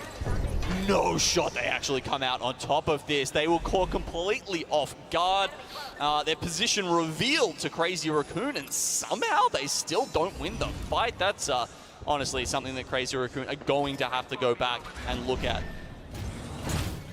At this point, if someone's going to be alive, let it be your crypto player. We have seen more crypto resets than anything in Alliance, running into some difficulty. Hackis, Seer, IGL for the team, typically in an anchor position, but Effect doubles down and takes out Northeption. Look, they arrived to the zone, and Alliance denied them entry. I mean, you talked about how long Alliance were going to take to leave Thermal Station, and you see it there where, I don't know, 10 minutes into the game already, and yeah, Northeption, as soon as they get out of the zone, are met with that. Man, that's gotta feel kind of bad. Look, we were talking about the Wingman being with the Skull Piercer and the Crafter. Effect has one in stow, and the last time I saw him utilize the Wingman, it was absolutely disgusting. But as we get a look at where that zone is typically more pulling, we are still going to the front of staging. So all of the congestion that's going to be happening here at Harvester is going to be tough. Nags, Noises, Jailings, they have such a good position over Fire Beavers. They just need to maintain the high ground. So if I'm Fire Beavers, how am I going to approach this rotation? Yeah, it's an interesting question, right? I mean, they will be in on top of this for the next zones. They don't necessarily have to make that decision quite yet. They could see if Jailings go out first. You know, do they have, is there an evac tower somewhere on this team? Perhaps that'll get them, you know, over towards the tunnel choke. Yeah, I think there's definitely a couple of options yet. And I think the next 2 minutes will give us that answer. Ooh, hear me out. We have Bang ult, we've got Horizon ult, we pop a evac tower, we throw the black hole onto Jailings and let it erupt. Yeah, I think that's a perfect plan, honestly. Yeah, now that we can see they've got that evac tower, they have the option, right? It's not like, oh, we have to force this fight or we're just stuck. Here we go, Crypto ult to get in there. No, that's from Maney. Maney was able to get the reset because he got knocked. There's no way. That would have been a full send on to Crazy Raccoon, so he was able to keep the team alive. It's like, no, Ron, no, you're going to sacrifice yourself. All right, looks like the game is still going. Just having a look at the map feed down here. Fire Beavers and Jailings still having a bit of a crack at each other. Several members of the Crazy Raccoon still up as well. So I don't think this the fight has kind of resulted in any permanent damage just yet. Look, as long as Crazy Raccoon, the two members that they just respawned, can get in, grab a gun, and go forward, but who's going to do it first? It's going to be Fire Beavers, 9 imps, taking a little bit of damage, trying to throw down, get that entry fragging on, look for an opportunity to keep barreling forward. They are just outside the next zone, but the question is, they can still wrap around. All right, so many teams here still in contention, but looks like we are going to get a little bit of a disengage from some of these guys, right? Like Jailings, Fire Beavers seem to be pulling further and further away from each other. And might be someone else that spells their doom in the end. The ring has actually moved just slightly south of the main building and staging, so NRG, they've just been holding on to, you know, the sort of basic building there from staging for the longest time. That'll do them pretty well right until the end. Exet's behind them, though, and they are very much focused on them. But Jailings, yeah, look, these guys are going to have to worry about their next rotation. Well, Tommy, speaking of rotation, Fire Beavers did actually decide to wrap around. They ran headfirst into ATH, so I can only imagine what is about to go down because Go Next was occupying the tunnel just ahead of them, so it's going to be an all-out brawl. Yeah, it feels like we're up to option C for Fire Beavers here. They try and get around. Oh no, that's blocked up top. It's blocked down the bottom. Okay, time to pop the evac tower and just see where we land, I guess. Take to the skies, find something free. Will we get another bout of Aurora versus Fire Beavers? A little Amiya on Amiya action. Okay, well, the train car is unoccupied at the moment. Well, now it's occupied by fuse flames. Look, that is the last thing you want, is a fuse in your way. Taskmaster down, Oirein down, 9 Impulse going to fall just like that. Fire Beavers are eliminated, 13 squads remaining, and Jailings still occupying the high ground, throwing down damage, looking at this from afar. But there's no need, they have that gatekeeping ability here. It's the exact opposite story for Jailings, right? They just got to walk in. You know, occupying that space up the north made this such an easy rotation for them, as opposed to the nightmare that we just witnessed for Fire Beavers. Well, you start to think, why didn't Fire Beavers just choose to send Jailings? And then they could have fought for this position and rotated in accordingly, but they didn't do that and see just how much chaotic it got. But think about this. 34 bullets left in the charge rifle here for Noises. This is the team where I'm just like, you know, a black market would be nice right about now. Who knows? Maybe they can take out NRG and just pop in and take theirs over? Hey, maybe. Aurora, though, eliminated off-screen. Sweet Dreams able to pick up 2 of them. Now, 11 squads remaining. The calm before the storm. As we hop on to Noises' little iPad here, we want to get a little sky-high view of the chaos that's happening inside of staging.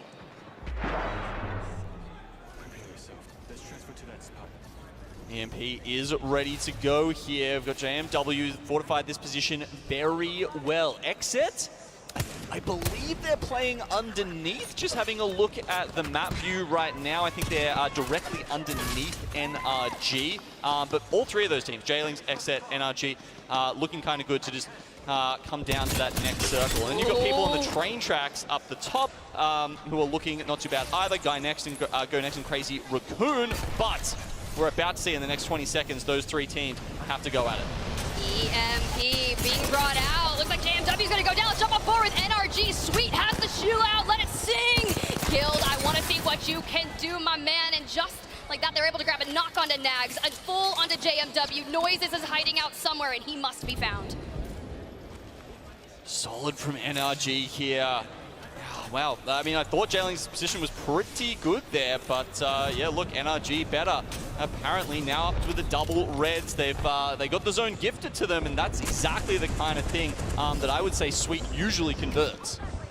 Glitch fully emanated as well at the hands of Oxygen Esports, and I feel like we have to finally see some movement going from them, but NRG are going to have to walk ever so slightly into zone, but I would be really curious to see as we jump on board. Xed, 12th overall, 15 points, 8 squads remaining. They have 4 eliminations, Gino. This could be a solid start for them to start getting that momentum.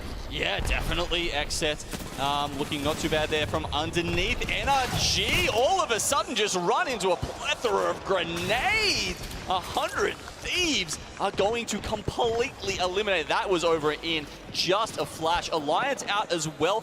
Onyx actually still in this from the top tracks. Most of the teams over there, and then you've got 100 Thieves and Xset on the staging side. Baxlon forced down to a solo, able to grab some shield swaps available for the last bit of the game, but they are so high in positioning here in this group stages, it's got to be pressure, but fun. Come on, Nocturnal already down, the IGL for the team, and Go Next has high ground. They can just shoot down like fish in a barrel. Does feel like as long as they can find the angles that the high ground team should have the advantage here, but it's a little hard, right? You jump up on top of those little railings there, you do expose yourself to the other team, so it's just a little bit of a gamble. But the 4 teams left alive. Xset just trying to get, you can see they had a little bit of cover to play with, but they're split. It's honestly kind of rough. Xset alive, Onyx alive, Crazy Raccoon. Hey, let me just tell you, that Crypto Res really let them go, but Go Next, this is their game to win. If you can maintain the high ground, keep shooting down, that's another one. Raki down, Xset eliminated, and now Onyx is once again in trouble, Genome. Yeah, I'm not sure it was the ring that probably forced Onyx to make that jump down there and say, I don't know, maybe we just have to play for 4th here. Oh, sorry, play for 3rd, because now they have gotten themselves right underneath the others. Will Go Next and Crazy Raccoon be forced to fight each other, or can Onyx bring this out after that decisive send? Well, it's like the Spider-Man meme, right? You just want to point at everyone. It's like, you go, no, you go, but they don't have to move just yet. I mean, this is exactly what we saw in Game 3, right? With the last 3 teams there alive, Alliance and Dark Zero. So they really just rotated around each other. It was a ring around a rosy until finally one of them was forced to pull the trigger. Bambino on the fuse, and honestly, I want to see more Fusey, right? A little bit of Knuckle Cluster denying that space, but as that ring starts to collapse in, the Seer exhibit's going out, and look, Shady, Fussy, Raki, they're able to get a full reset here. They're looking down the barrel of a duo of Raz and Parka, and that's pretty scary. I mean, they're so willing, and they just need to prove themselves after losing those contests to Aurora and having such a shaky start to this. I mean, 7th place finishes last land. They have to be thinking there's no way that we will be sent into the losers bracket after the group stage. Now Onyx need to make that happen. Fuse ult has been expelled here by Bambino. Time is of the essence. 19 seconds before this ring has finished the center, and able to grab a knock onto Raki. Onyx Esports eliminated. Go Next dropping down from the high ground, and they are letting it rip. They should be able to take this. Bambino, though. Go Next are your winners of map number 4.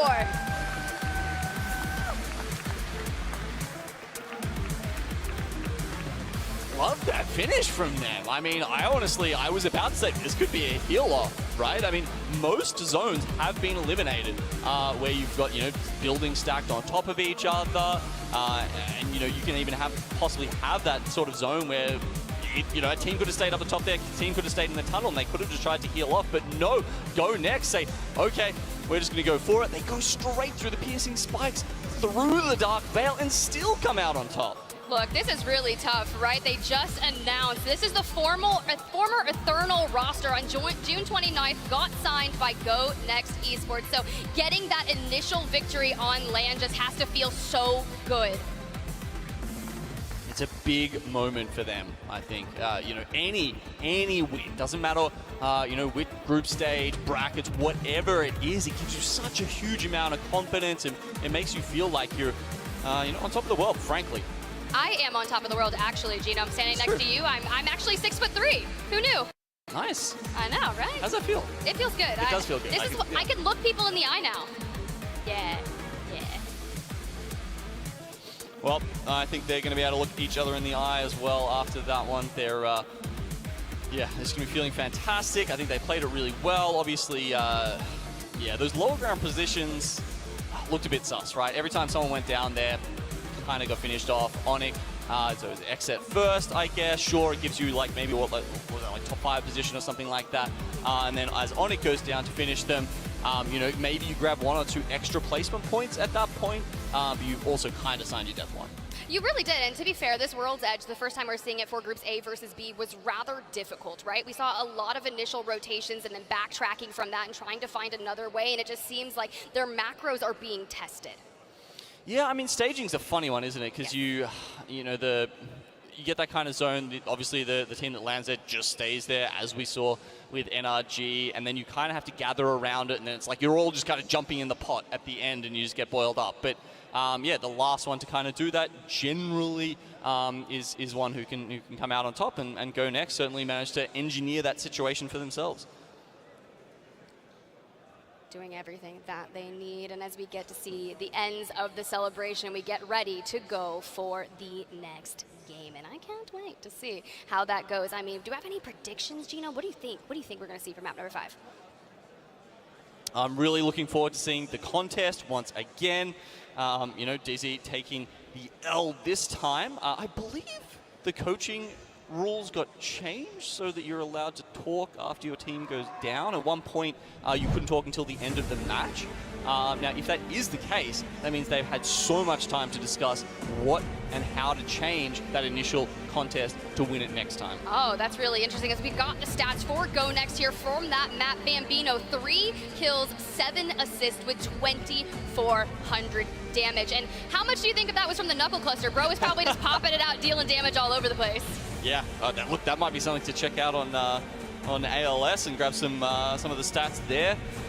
It certainly would have been a decent amount, I think, with how many teams were just really pushed into a corner by that. But yeah, look, 12 kills on top of the 12 points is a fantastic result for Go Next. Look, if you're in group stages and you pick a game up that's north of 20 points, you are performing well within that group stage in your matchup. But Crazy Raccoon, do you think about that play that Maney had made? Able to get out, get the banners remotely with the crypto drone, get the res and offset. Sure, you gave up your life for it, but you were able to get your teammates back, who were able to put down a 15-point game. But Onyx being able to play for the first time, double digits, as we jump on over to the back half.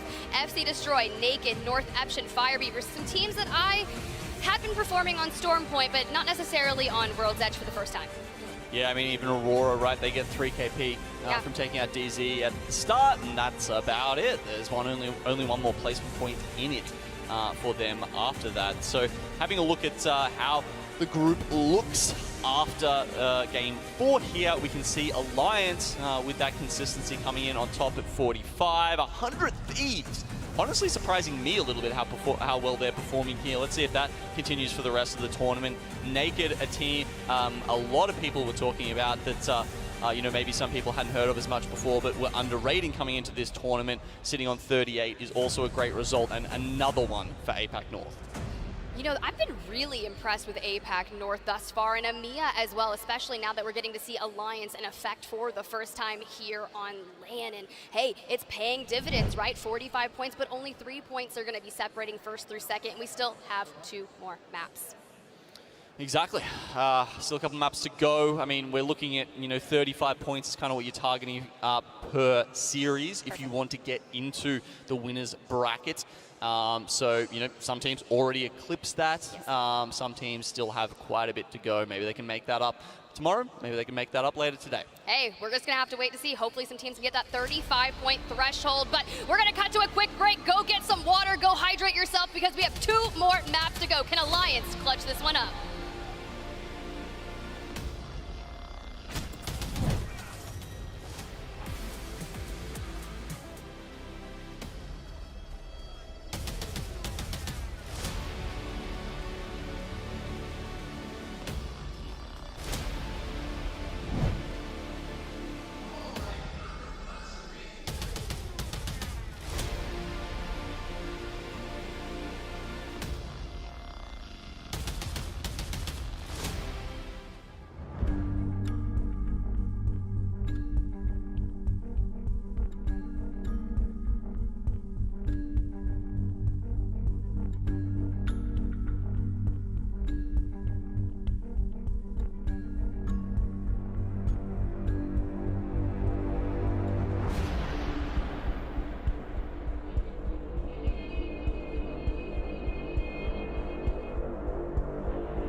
Monster Energy, the official energy drink of the Apex Legends Global Series.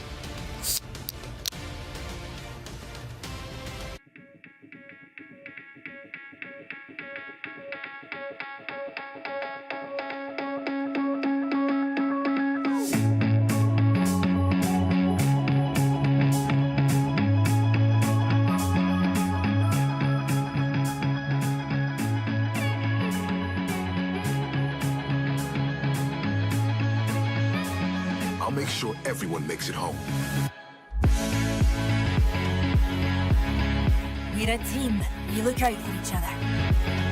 I won't let you down. Let's go. That was a sick game, dude.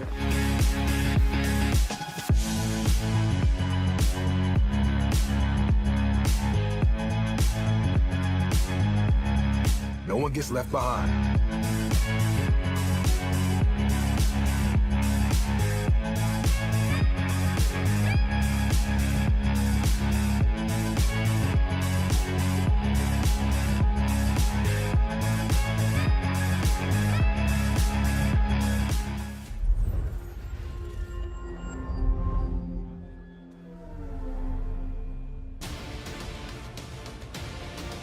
Welcome back to the Apex Legends Global Series Split 2 playoffs. It's the first day. Group stages are underway, and we've got A versus B. 2 more matches left. But Genome, we just saw a little bit of action where it was talking about EA's most positive player, and I'm like racking my brain of who I think that could be, and honestly, the only one that comes to mind right now.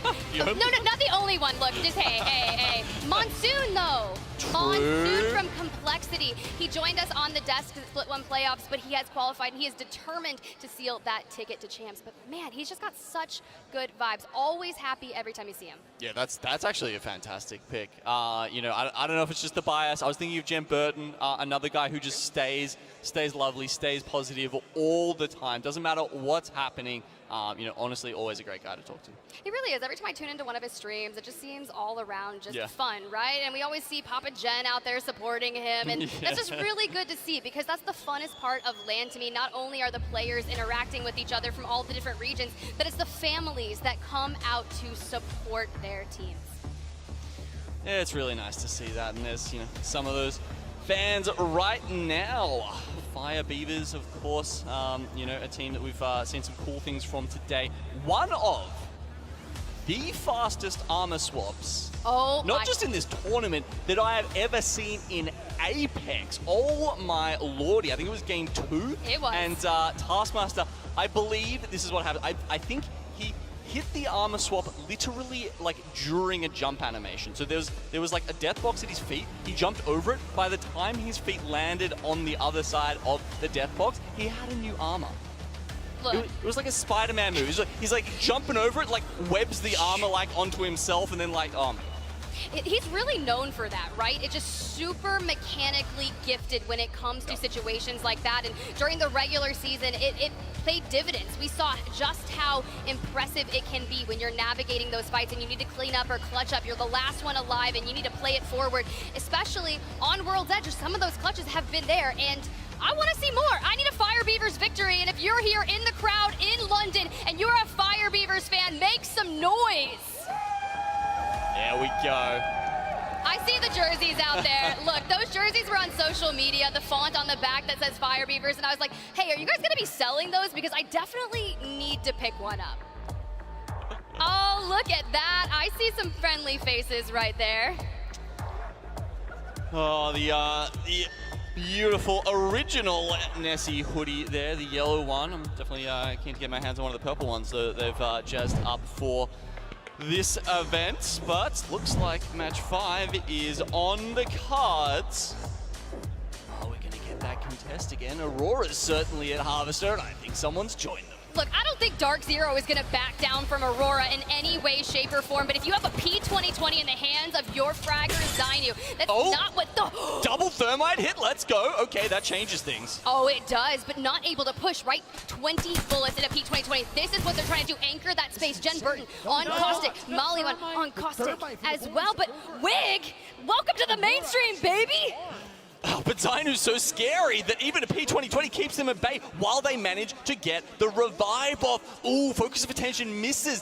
That ability is so important in these interactions. But as you said, both teams with the Caustic going at it, that gives them some ability to keep the opposition away. Well, let's talk about it, right? If you're going to have a Caustic on the hands of Mollywan and it completely changes the cusp of your contest, are you going to jump on board with that as we see Sweet right here running it back at staging? We look to what we have. A ring console is available for them, so they'll be able to get that next zone information.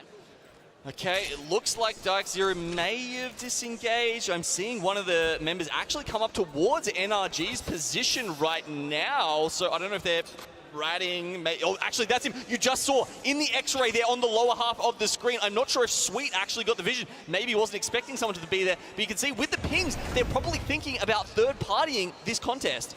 Look, but it's not done. Ranch is able to grab the knock onto Zainu, and Jen Burton last alive for Dark Zero, keeping it moving, able to grab Zero's banner, so that's one recovered. Can we get Zainu back up? But he only has 14 bullets and an RE45. Such a terrible situation.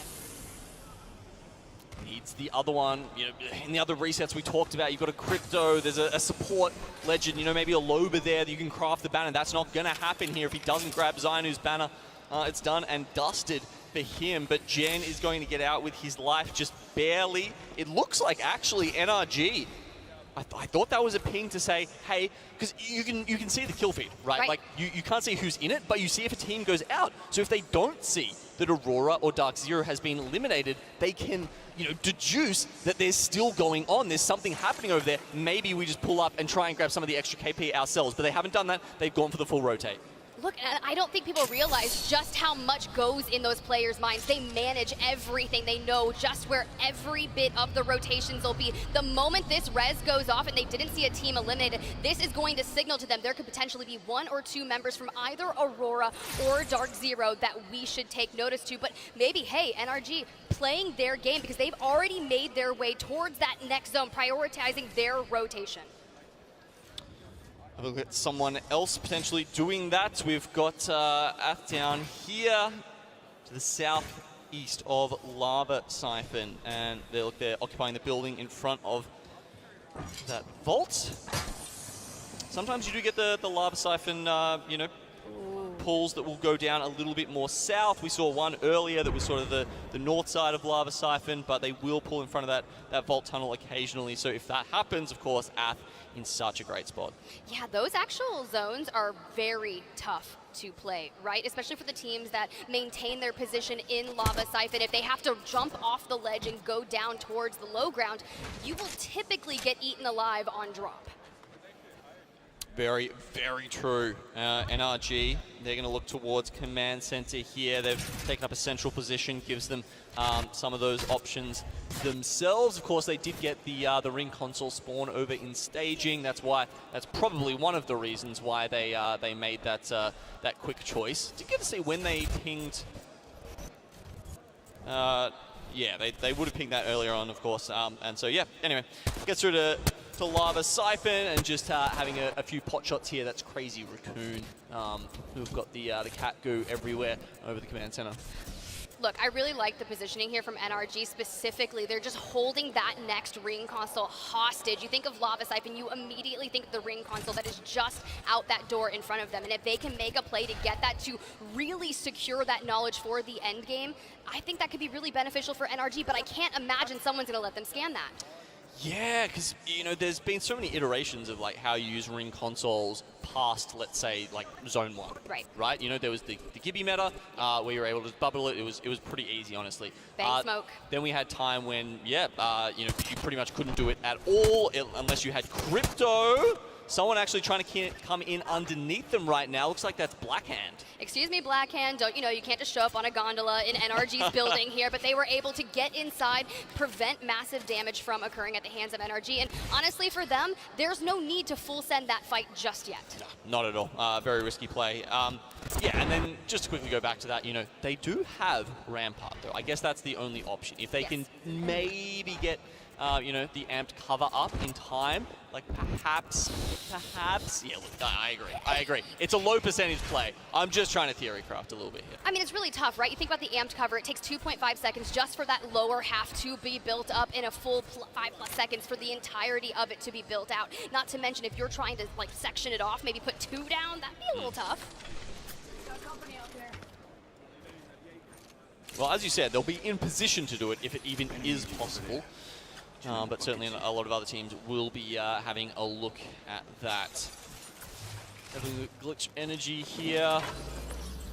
They're over towards the southwestern side of the map. You think I've encompassed this by now. It's been a while that I've been casting Apex, but no, apparently not. Anyway, Alliance, once again, on the late rotate from Thermal, are the only ones sort of within distance of them. And they're quite spread out, Alliance, actually. Don't know if that's for their foraging for loot, foraging for KP, but one way or the other. I think they'll probably find some soon. There's, what, 5 teams outside of this, of Zone 2? I know what they're doing. Glitch is sitting here just wanting to go get that ring console information from inside of Thermal, and you know it's going to be safe. You might take a little bit of ring damage, hit the lava. You just pop a couple syringes, you're going to be totally fine, and you get free knowledge of information. But the issue with getting this ring console information is you have to think about the teams that have already rotated. The first thing they do, they pop a ring console, they move immediately. And it's definitely going to be going to that southeastern side of Lava Siphon, so that's a definite on that one, with that Zone 3 knowledge now coming to us as well as Glitch. But most teams have read this, I would say. You know, Go Next, they're kind of north of Siphon, so that's either, you know, either haven't read it, Gatekeep, you know, it's always one of those, right? Like you can never say for sure, but Oxygen, Gold Helm, good pickup for them, and then Exit were one of those 5 teams that we were talking about that are outside of that Zone 2. You know, I had a chance earlier I'm not going to say why, but Nocturnal, I had a chance to talk to him, and I was really impressed with a lot of his ideals and the way that he approaches Apex and kind of the Hodsick and how the effect he's had onto Nocturnal, and they just haven't really been able to get something moving in their favor just yet. You know, they were incredibly dominant during that Split 2 regular season in NA, but for some reason, the first 2 groups that we've seen today, NA is just not stepping up to the occasion. You look at our top 5 right now, you have 100 Thieves and Dark Zero, and that's pretty much it. Oxygen is the next closest one in 10th place. It's weird, isn't it? Because I actually, I had a quick chat to him in Nocturnal in the player lounge as well, and it was like, man, I love the comps you're bringing out. He's like, yeah, man, we're bored. We're bored? We're bored.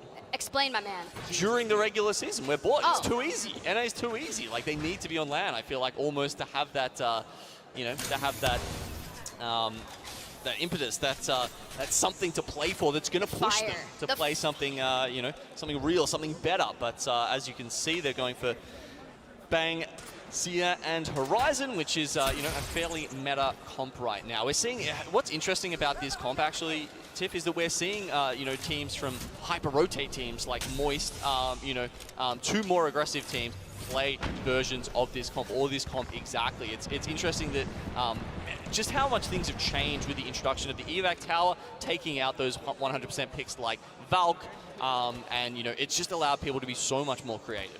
It really has. I mean, so creative. We had a Pathfinder in the lobby on Stormpoint. Fun was playing Pathfinder, and I love that for the movement, right? The zipline buff that they had at the end of Split 1 playoffs. One of the final things I said was buff Pathfinder, and we kind of got a little bit. I did. Man, what should we ask for this time? Sia focus of attention nerfs is probably top of my list. Well, I don't know about you. Well, I thought Sia already got nerfed, though. Nah, that's a funny joke, right? Seer got stronger. You just have to utilize it a different way, that's for sure. But on board with Exet, Fun on that charge rifle, just looking for something to kind of poke at. Still, 20 squads remaining. We think about Dark Zero. They were able to get Zero back into the lobby. I don't believe they were able to recover Zainu's banner, though. Yeah, right. Okay, so that's only the 2 members up for those guys. But like, yeah, I mean, you know, who needs NA anyway, right? Just stick with the Aussies. That's how they win. Well, actually, I lied. They had JMW that time. How's Onyx doing? Last game was okay? Yeah, no, it was good. Last game was okay? It's good. Okay. No, honestly, I'm not going to talk anything about APAC South because the last time I met the boys from Moist, I was actually frightened by Waltzy. He's a big man. And I'm tall. I'm actually tall. No, I'm a small girl. Yeah, you should, next time you talk to him, just take the box with you. I'm going to look like, yeah, what up, bro? I look you right in the eye. Let's do this. But as we see, we got a beautiful free cam shot from our observers. You can see Jay Ling still here in Lava Siphon. X set just in front of them towards the left side, holding this down. But okay.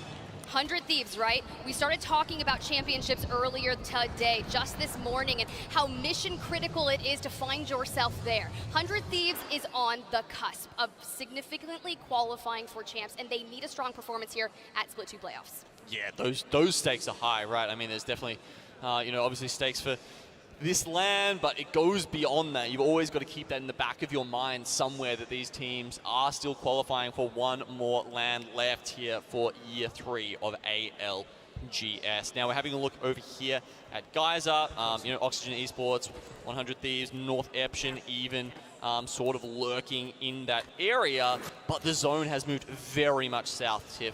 And it's actually going to be realized in Godspot for this. Look, we're checking this out right now. Oxygen, they have a sense that there is a team and they want to make this happen, right? This is their time to gatekeep it, and that's going to be 100 Thieves inside. So if I'm Oxygen Esports, now granted, Thornton Smash, a member of that team, they have a massive team built out to assist Vayne, Aiden the Destroyer, Reeds, the former BR Demons. They have underwent a massive journey when it came to finding the right home. And right now, it's Oxygen Esports for them, and they have built out that program. And Thornton was like, why are you sleeping on us? Well, I'm ready to see what you can bring to the table here at Split 2. Okay. What that is, of course, Glitch going in here, and Aurora just sort of disappear into their death boxes without any further ado. But I think Glitch might do the same, honestly. One team throws their nades, the next team lobs them all in there. These RVs are a death sentence. You cannot just hold them willy-nilly. You think about the people that are able to secure these down. It's the Watsons. They can fence it up, throw it. Jenny and a Pyrus right here, able to grab wind with the Volt through the window, but we're going to be able to play off of Kirev's knockdown shield, and this is critical. You hear it all the time. Sometimes when you're going up against a 3v3, if you have the ability to play a shield, you can get the benefit.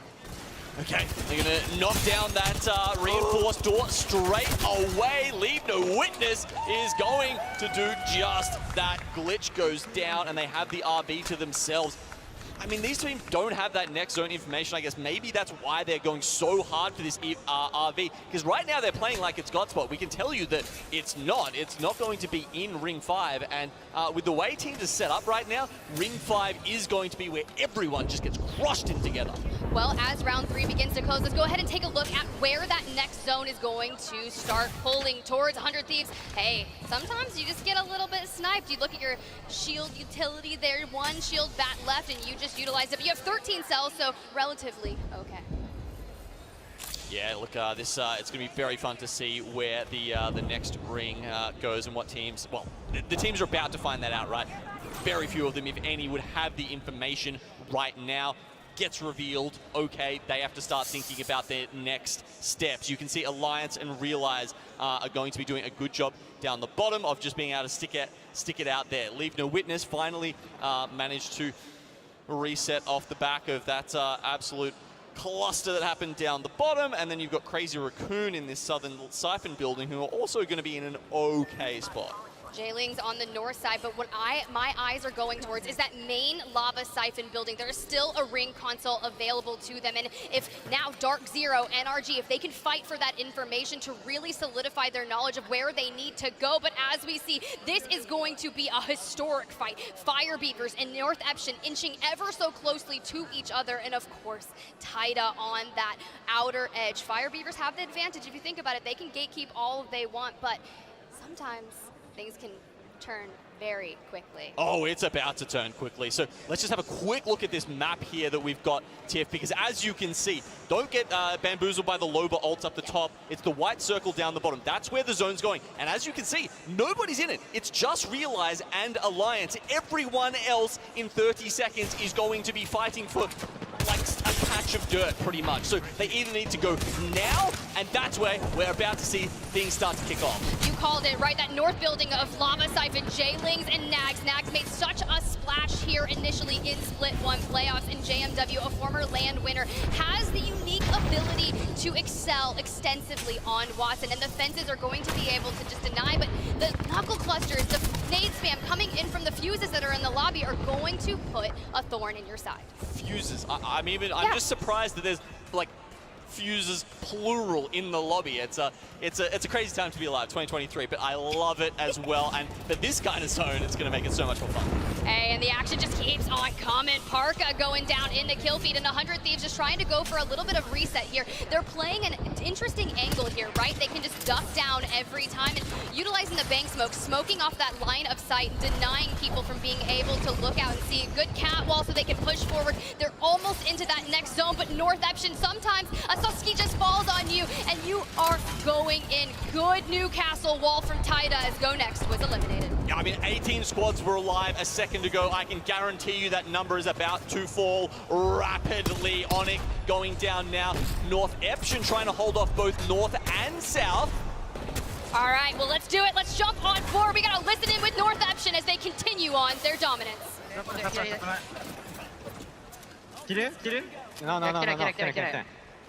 俺も負けて左の大下さん気をつけて伸びてるからねここ下線俺アンチやけど左右から攻められるあれ右エバックル無理だかもオッケーちょっと待って時間ないエバックいらんこれ歩いとこ右回りできるよこれエバックルそうオッケー俺歩いてってる一回巻く俺アンチ入れるよこれでもこれ両方キープ無理やからさオッケー一回スキャンしてみるよスキャンしてるよ一回浴び食べようこれオッケーこれ誰の俺のスキャンしてスキャンしたよさっきおった上終わってる一人だけもうワンパー俺バンガルト食らってる無理下がろう後ろだけ100人下が食らってる俺巻いてる俺一回いや俺いけんマジでワンちゃん引っ張れる無理ベッチこれベッチ頑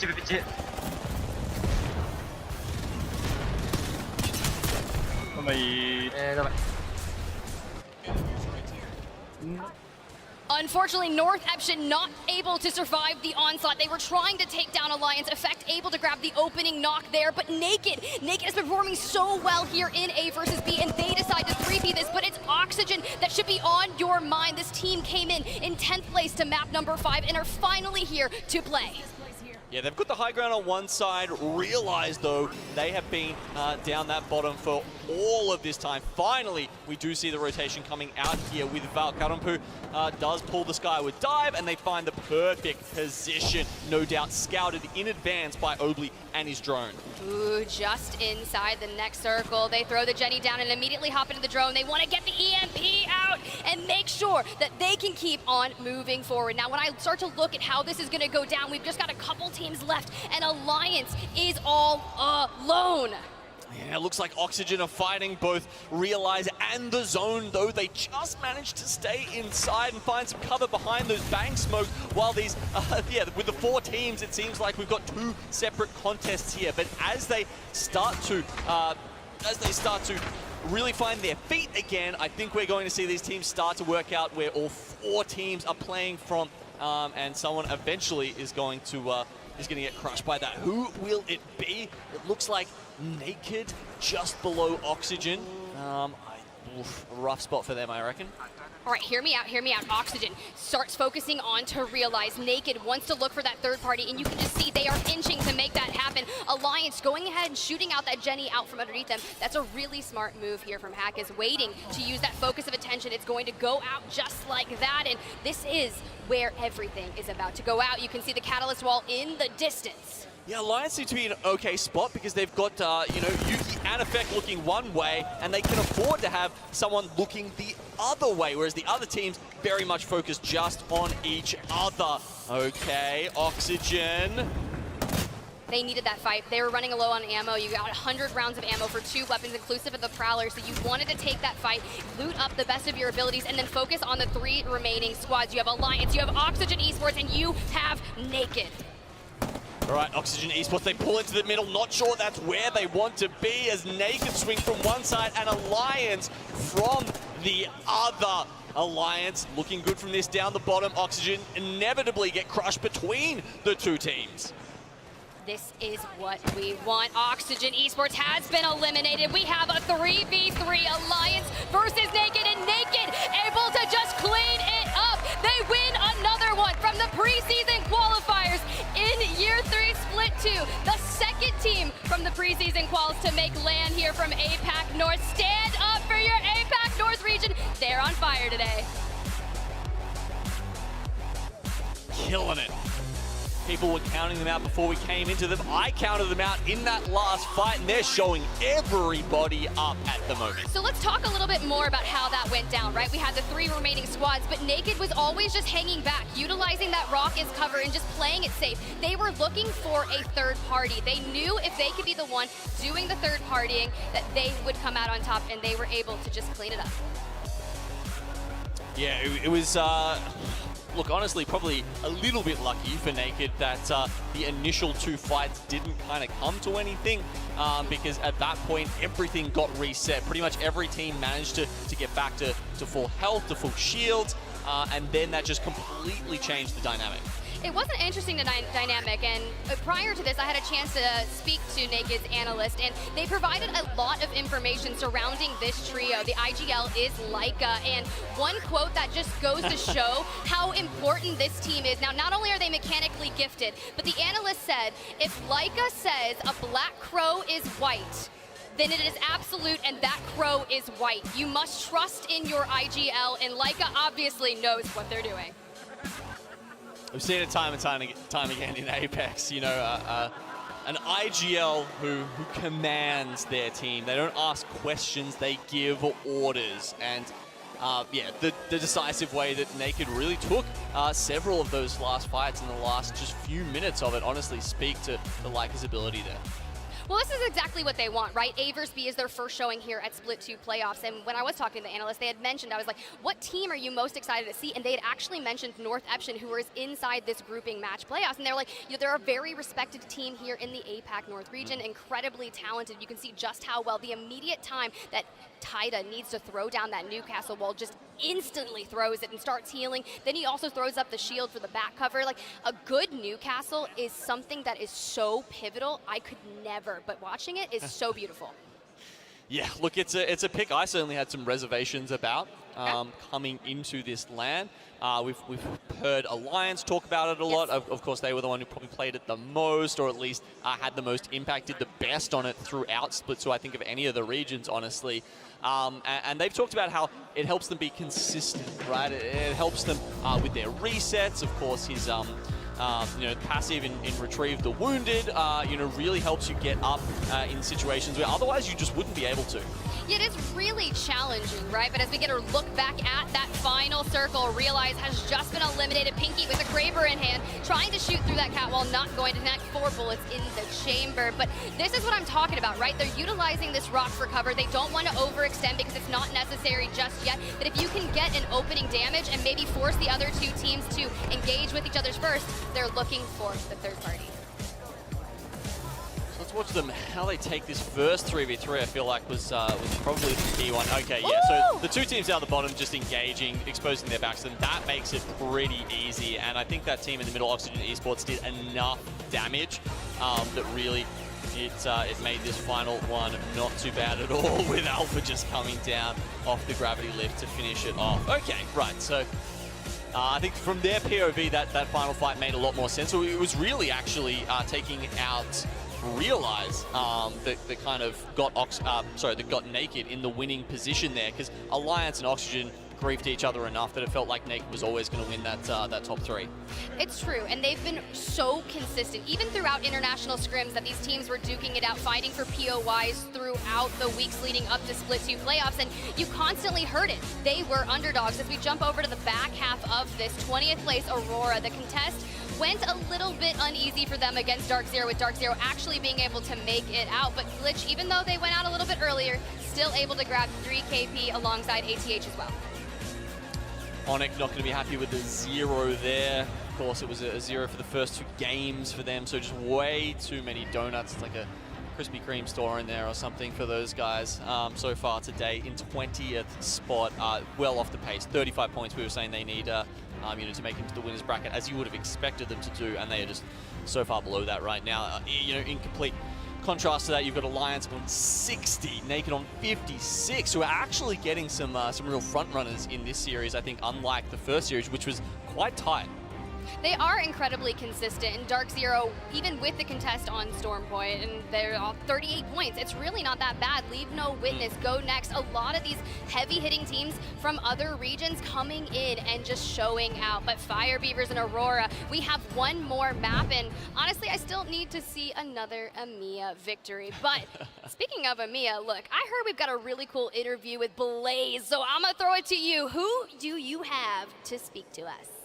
Tiff, I have the one and only Nasky here with me on the main stage as we watched him earlier today just set the stage ablaze as you guys kicked off that first set fantastically. But firstly, tell me, how have you been feeling so far being in London and being with this local crowd?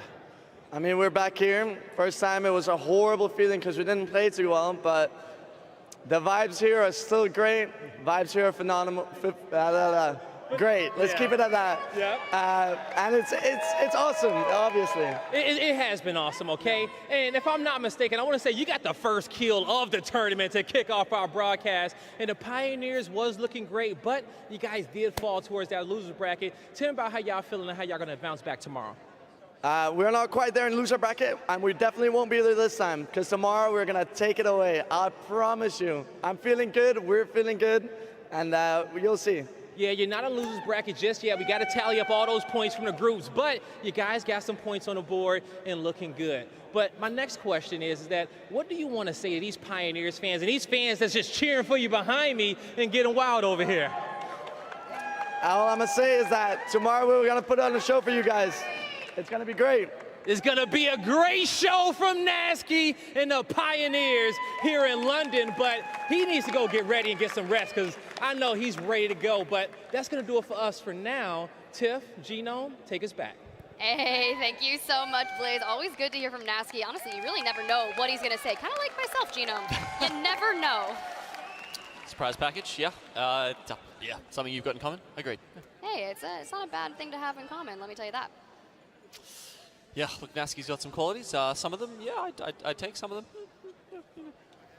Okay, what would you take? Let's not go. Okay, fair enough. Well, we'll focus. We have one more match here in A versus B. Being that good at Apex, that's what I'd take, yeah. That took you long enough, really? That good in Apex? Look, I would give my left toe, or my left big toe, to have just a 10th of the skill of one of these players here. But as we get a look at the map rotation, our final map, Naked, dual winners here in our 6-game series. 100 Thieves, Dark Zero, go next. With that being said, what is going to happen with this contest at Harvester? Is Dark Zero going to run from it, or will they stand up, fight? Because they need to find something a little bit more than a P2020 this time. Oh, man, that was, yeah, a little bit sad to see. And, you know, that does lean into that sort of 50-50 that we just keep talking about.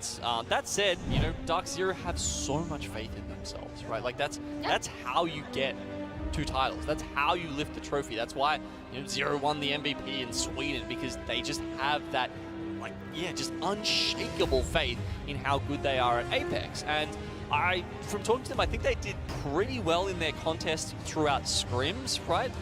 So I think if you've done that well, and then you come into the tournament, you're not going to leave that easily.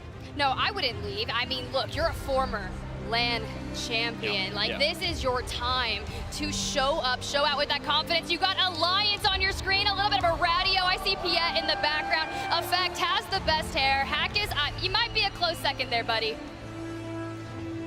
suave-looking man. There's definitely a couple of them down there. Oxygen having fun at the very least. As we start to see some teams lock in their picks here coming into map 6. Actually, we haven't seen a lot of Black Hand so far this series, Tiff, and look, that's probably up to their how they've been playing so far, honestly. But they, they have changed it up with a Watson, Wraith, and Bangalore comp.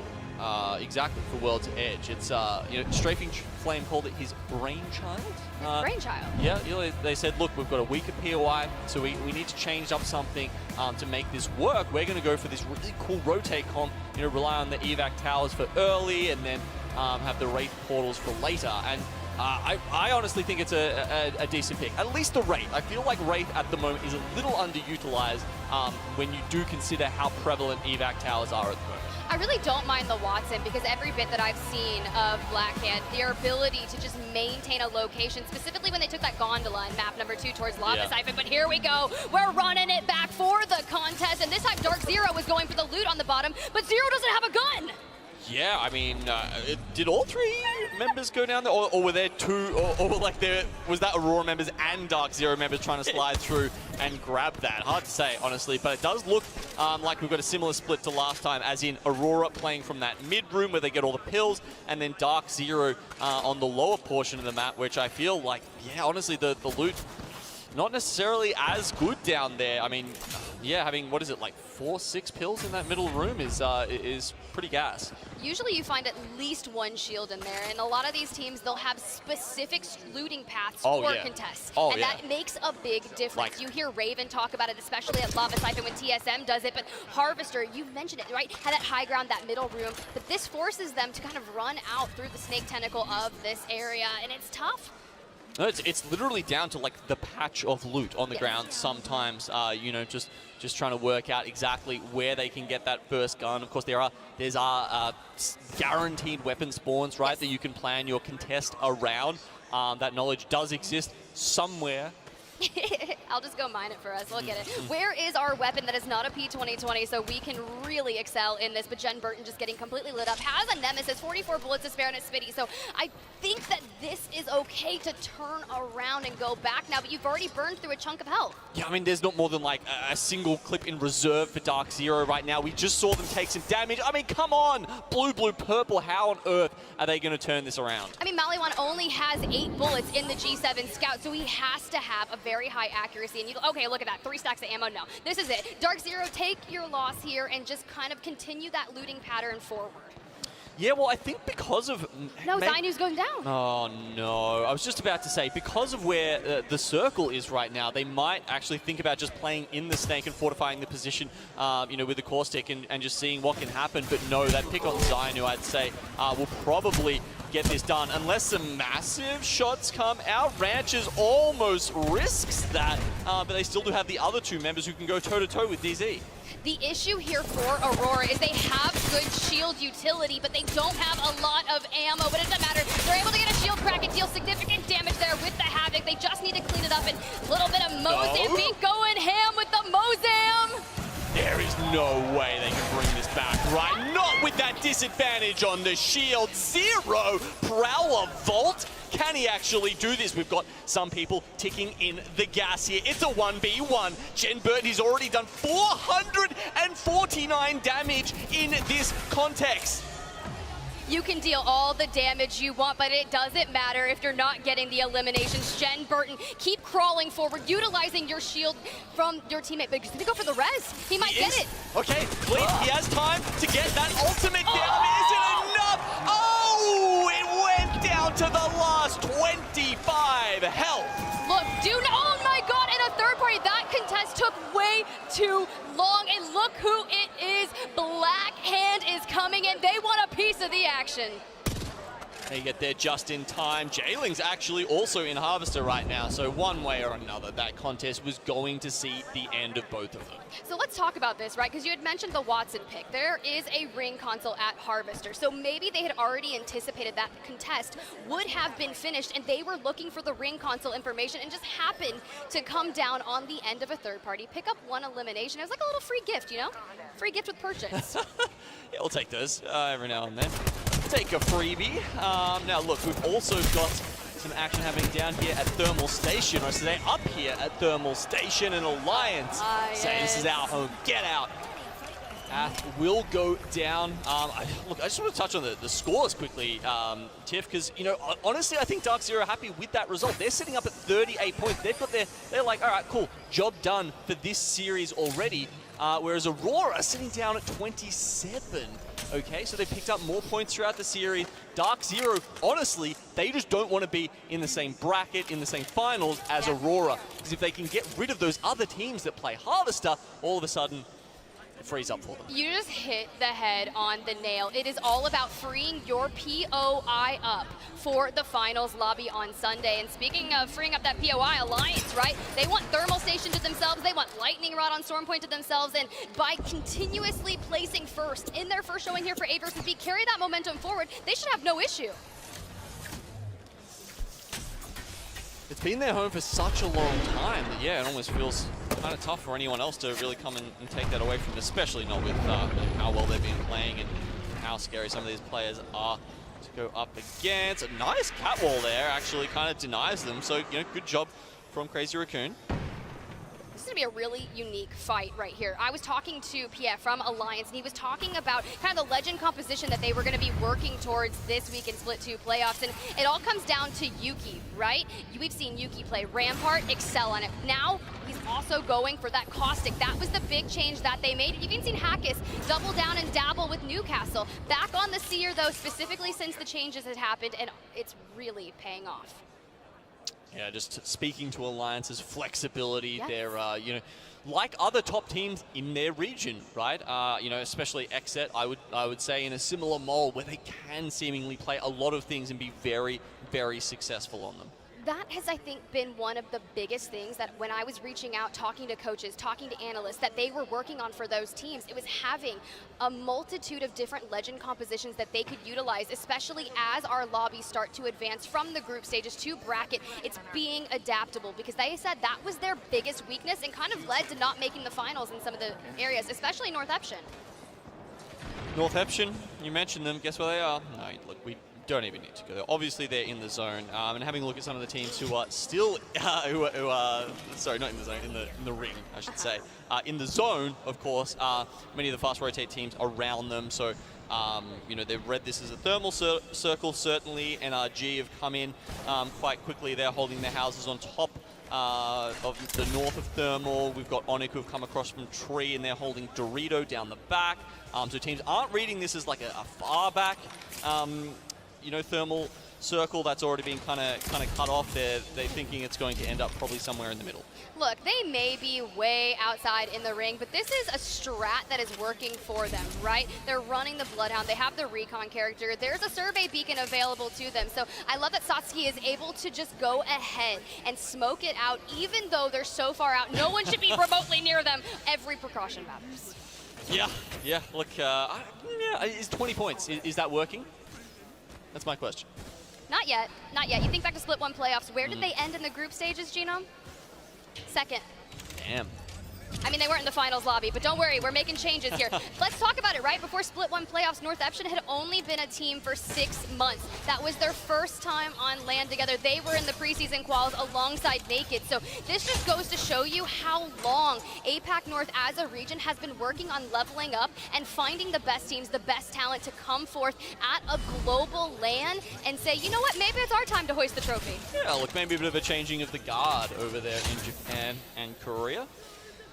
Okay, this is, we've had the circle there for a little while now to kind of show you all those teams rotating in. Oxygen like their position up north of Thermal. It's always fun to see if the zone pulls there or not, because it's either you just get gifted God spot or you have a fantastic gatekeep position. So love where they're sitting up there.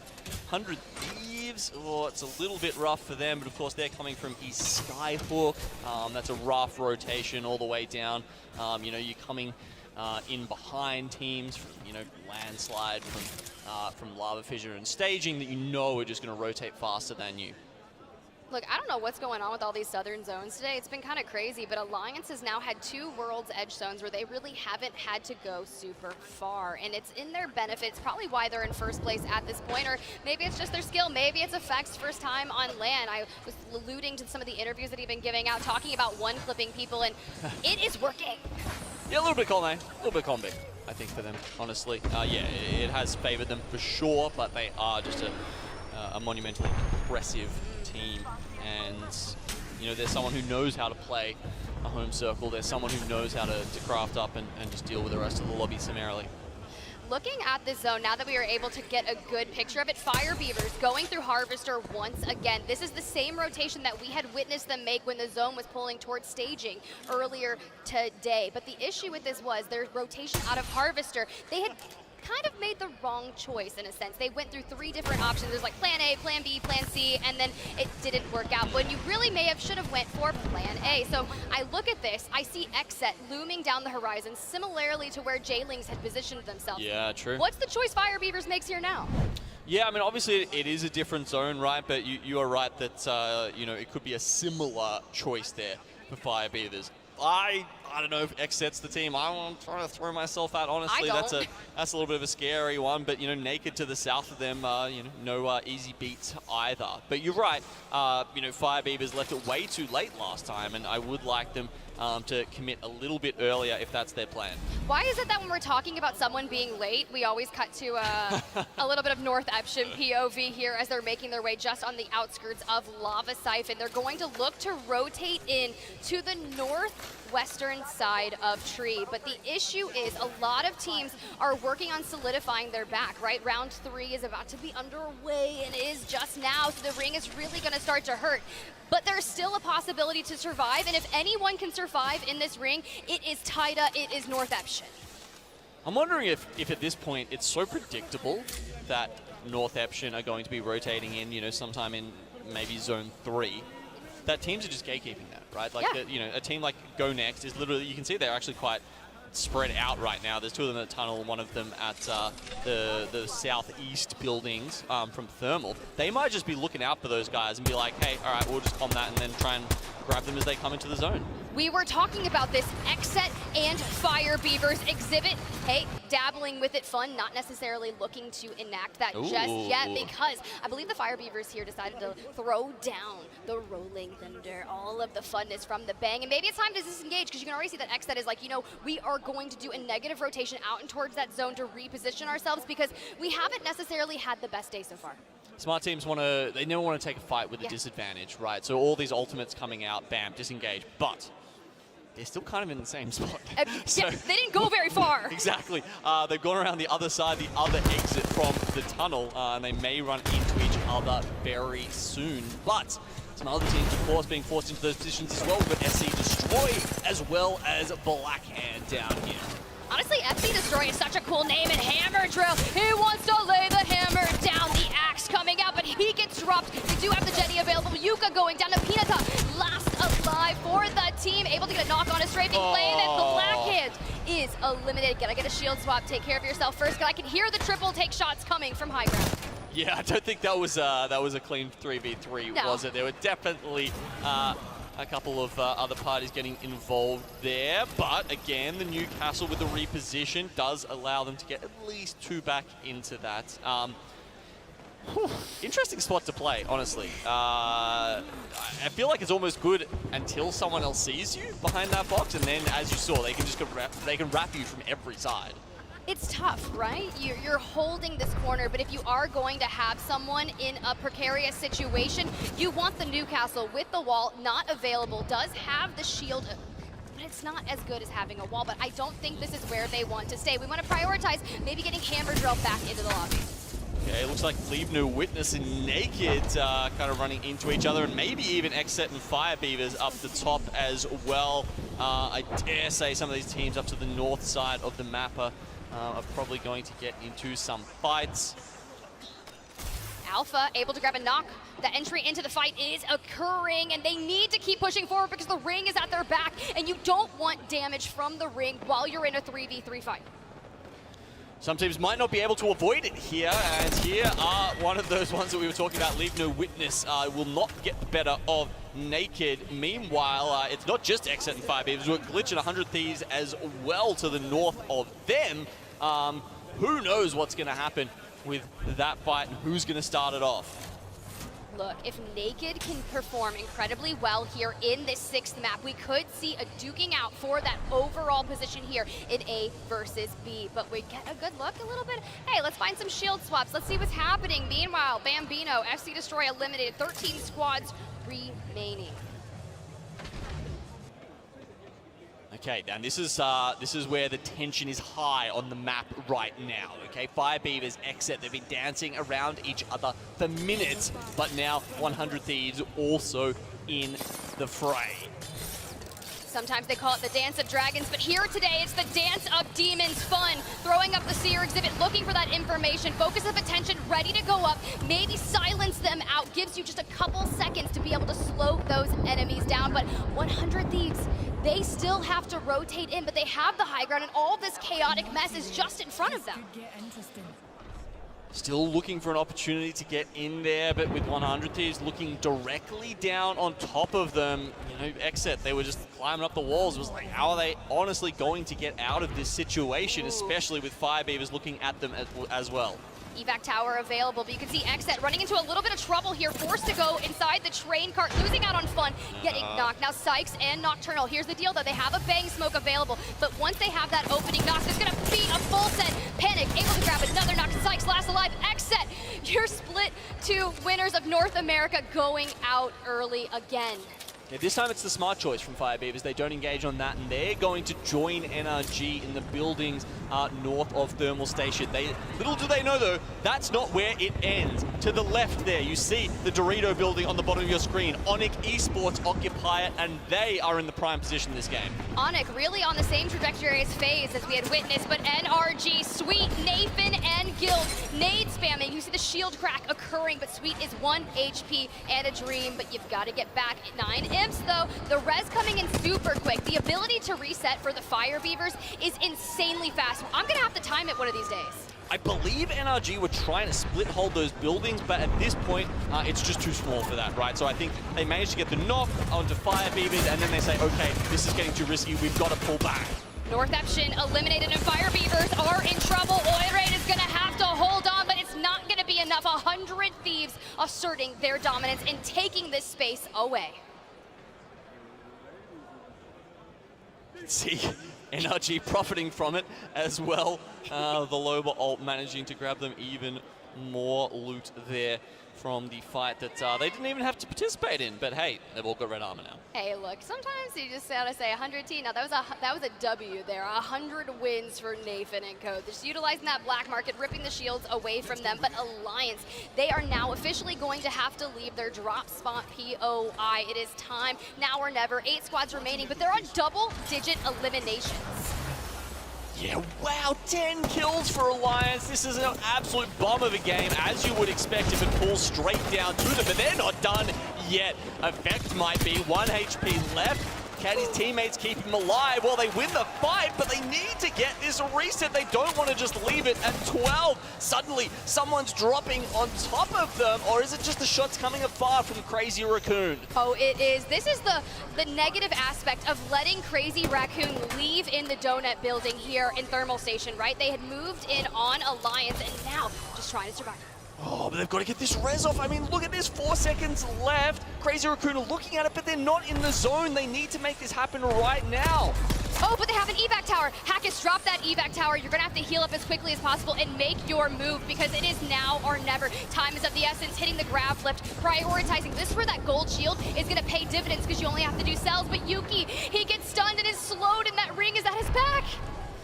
All right, they somehow make the full heal, full recovery, full reset, and now they want the win as well. 13 kills already. That's more KP than a win is worth. But how many more points are left in this game for Alliance? I don't know. We'll have to wait to see. Let's jump into a listen-in with Alliance as they approach endgame. Look left, look left. Go to balcony, go to balcony. Stay behind us! Stay behind us! Drop down! Drop down! Drop down! Drop down! Drop down! Go on! Barrel this door! Bucket! Okay. Play on the corner here! Play on the corner on me! Safe on me! Can we kill left, boys? Kill left. Yeah, one sec. Healing first. Pop the back. I have Q left. I'm nading. Nice. Team outside on left, team outside on left. Nading left. I'm low. Pick on my nade. Can we reset a second? I'm low. I'm a stop on the left. I'm batting. Yeah, reset. Yeah, reset. Top 4. I'm healing. 5 second Q and swing it on my left. I'm healing. 4 seconds. Swing left and fighting. 2 seconds. 2 seconds. I got 5 seconds. Go now. Swing. I cannot. I'm kicking them. Okay. Look in there. Can we go a little bit slower, please? Look in the air. Just come left, Vicky. Okay, I'm coming left. Let's do collective. Where's the one? Swing left. Swing left. In knockdown. Carry. Space low. Last team. Just space low. Okay. Swing it right. Last team. I'm stopping. Q in the roof. 1 HP. I got him. Last one. No ammo. Two more. Slow, You guys got it. On the roof, buff on the roof. You can fight my race. One Break sec. I the need to fence, swap around. I'm coming. Quick. Break the fence. Go. Hey, go get him, Marcus. No, not right now. Yes, you Get can. in the corner. Do it. Stick it all the way. You watch. Feed your face. I am. I'm climbing. Top left. I'm climbing up. Hopping heels. Get ready. I'm gonna kill them. Hold on. Stabilize. The resin as well. One is that side. One on the balcony. I'm top here. I'm watching you. You good? I got a bat. Got someone on the roof. Watch me. One is top left. They're gonna I'm come to us. Look at Horizon. Oh shit, behind me. 50 on Horizon. I did damage. Where's the one on top? Pop the bat. Swinging me. Pop the bat. Horizon dead. Pop the bat. How can we win this? They're both here on my Kill team. them both. Swing this, Yuki. Swinging. Give him a knock. Play him out. Gas the fucker. Pop a pad. I want to pop the bat. I'm bleeding out. You can armor swap me. Stop shaking here. Carry gun. Play my armor swap. I'm watching. Play my armor swap.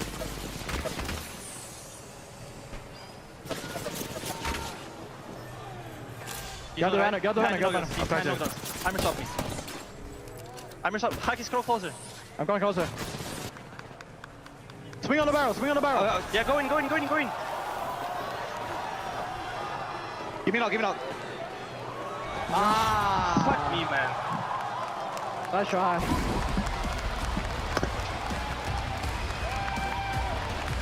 What has just happened here in the Copper Box Arena? I think we've all seen Yuki in that position before, but what we haven't had on the other side was Onyx Esports Genome. I think that's the longest 1v1 I've ever seen in Apex Esports. I mean, even the 3v3 went forever, and oh damn! I mean, we like once they got that gold knock res, we were like, there's no way Onyx let them have this. And once they'd got it up, I was like, oh okay, no, it's over, and it just traded back and forth. Unreal scenes there. My palms are so sweaty from sitting here in the booth watching it. Can you imagine the heart rate, the levels that it just reached trying to navigate that? We're talking about the 2 different knockdown shields, the players hiding behind them. Hackus even had gold, that's 750 damage that it can take. Yuki walking behind Hackus as they inch ever so closely. Barrels going forward. Onyx were in 20th spot coming into that game. Oh, okay, I'm so keen to see this. Now we've seen, we saw and heard how Alliance were playing that the entire way through. Now we get to see what Onyx saw that entire time. I mean, I'm almost just keen to let this play out. It's so exciting. Do you just want to sit here and rewatch? I wish we could get the comms that were happening from Onyx Esports. Can someone get some popcorn up here right now? We need the popcorn. We need a little bit of a beverage, water, of course. But this was so beautiful. The catwalk, Shady. Then it all fell onto Raki. And the Nox tries to go into the box. A second box, still not finding the armor. He's got 19 ammo, does have time to switch to the light though. Gets the Seer. Focus of attention's on it. I mean, oh man, this was so close. And this isn't even over yet in any way, shape, or form because Yuki still hasn't gotten to the point where he's hiding behind Hackis now. Hackis' shield is up. This is where Yuki starts barrel crawling towards Raki. Right, and you see, like, you know, the first one, it was such a great shot to knock that one down. That one he has to eliminate. At this point, he's down by 75 health and still comes back up to win. What a clutch. Not like I'm seeing some members of Onyx Esports right behind us right now. Just big smiles on their face. Onyx Esports, 19-point game, very well needed. But Alliance, you cannot deny that the synergy is working out for them. You heard it in their comms. Safe on me, play left, and they were just moving so strict throughout that end game. 25 points, 16 eliminations, Gino. I started wondering whether they were actually going to get a world record game there. It's probably one of the highest kill counts we've ever seen on LAN, 16 for them, and a top 2 finish that easily could have gone the other way. Hey, it could have gone the other way, but it did not, and it is no surprise. Now that we've seen the match 6 results, we've got to know who was our group stage A versus B winners. And hey, it's to no surprise, Genome, you know exactly who it's going to be. Oh yeah. Hey, I'm seeing some Alliance. We heard the Yuki chants, and hey, maybe that 1v1 didn't necessarily pan out for you there, but we go next.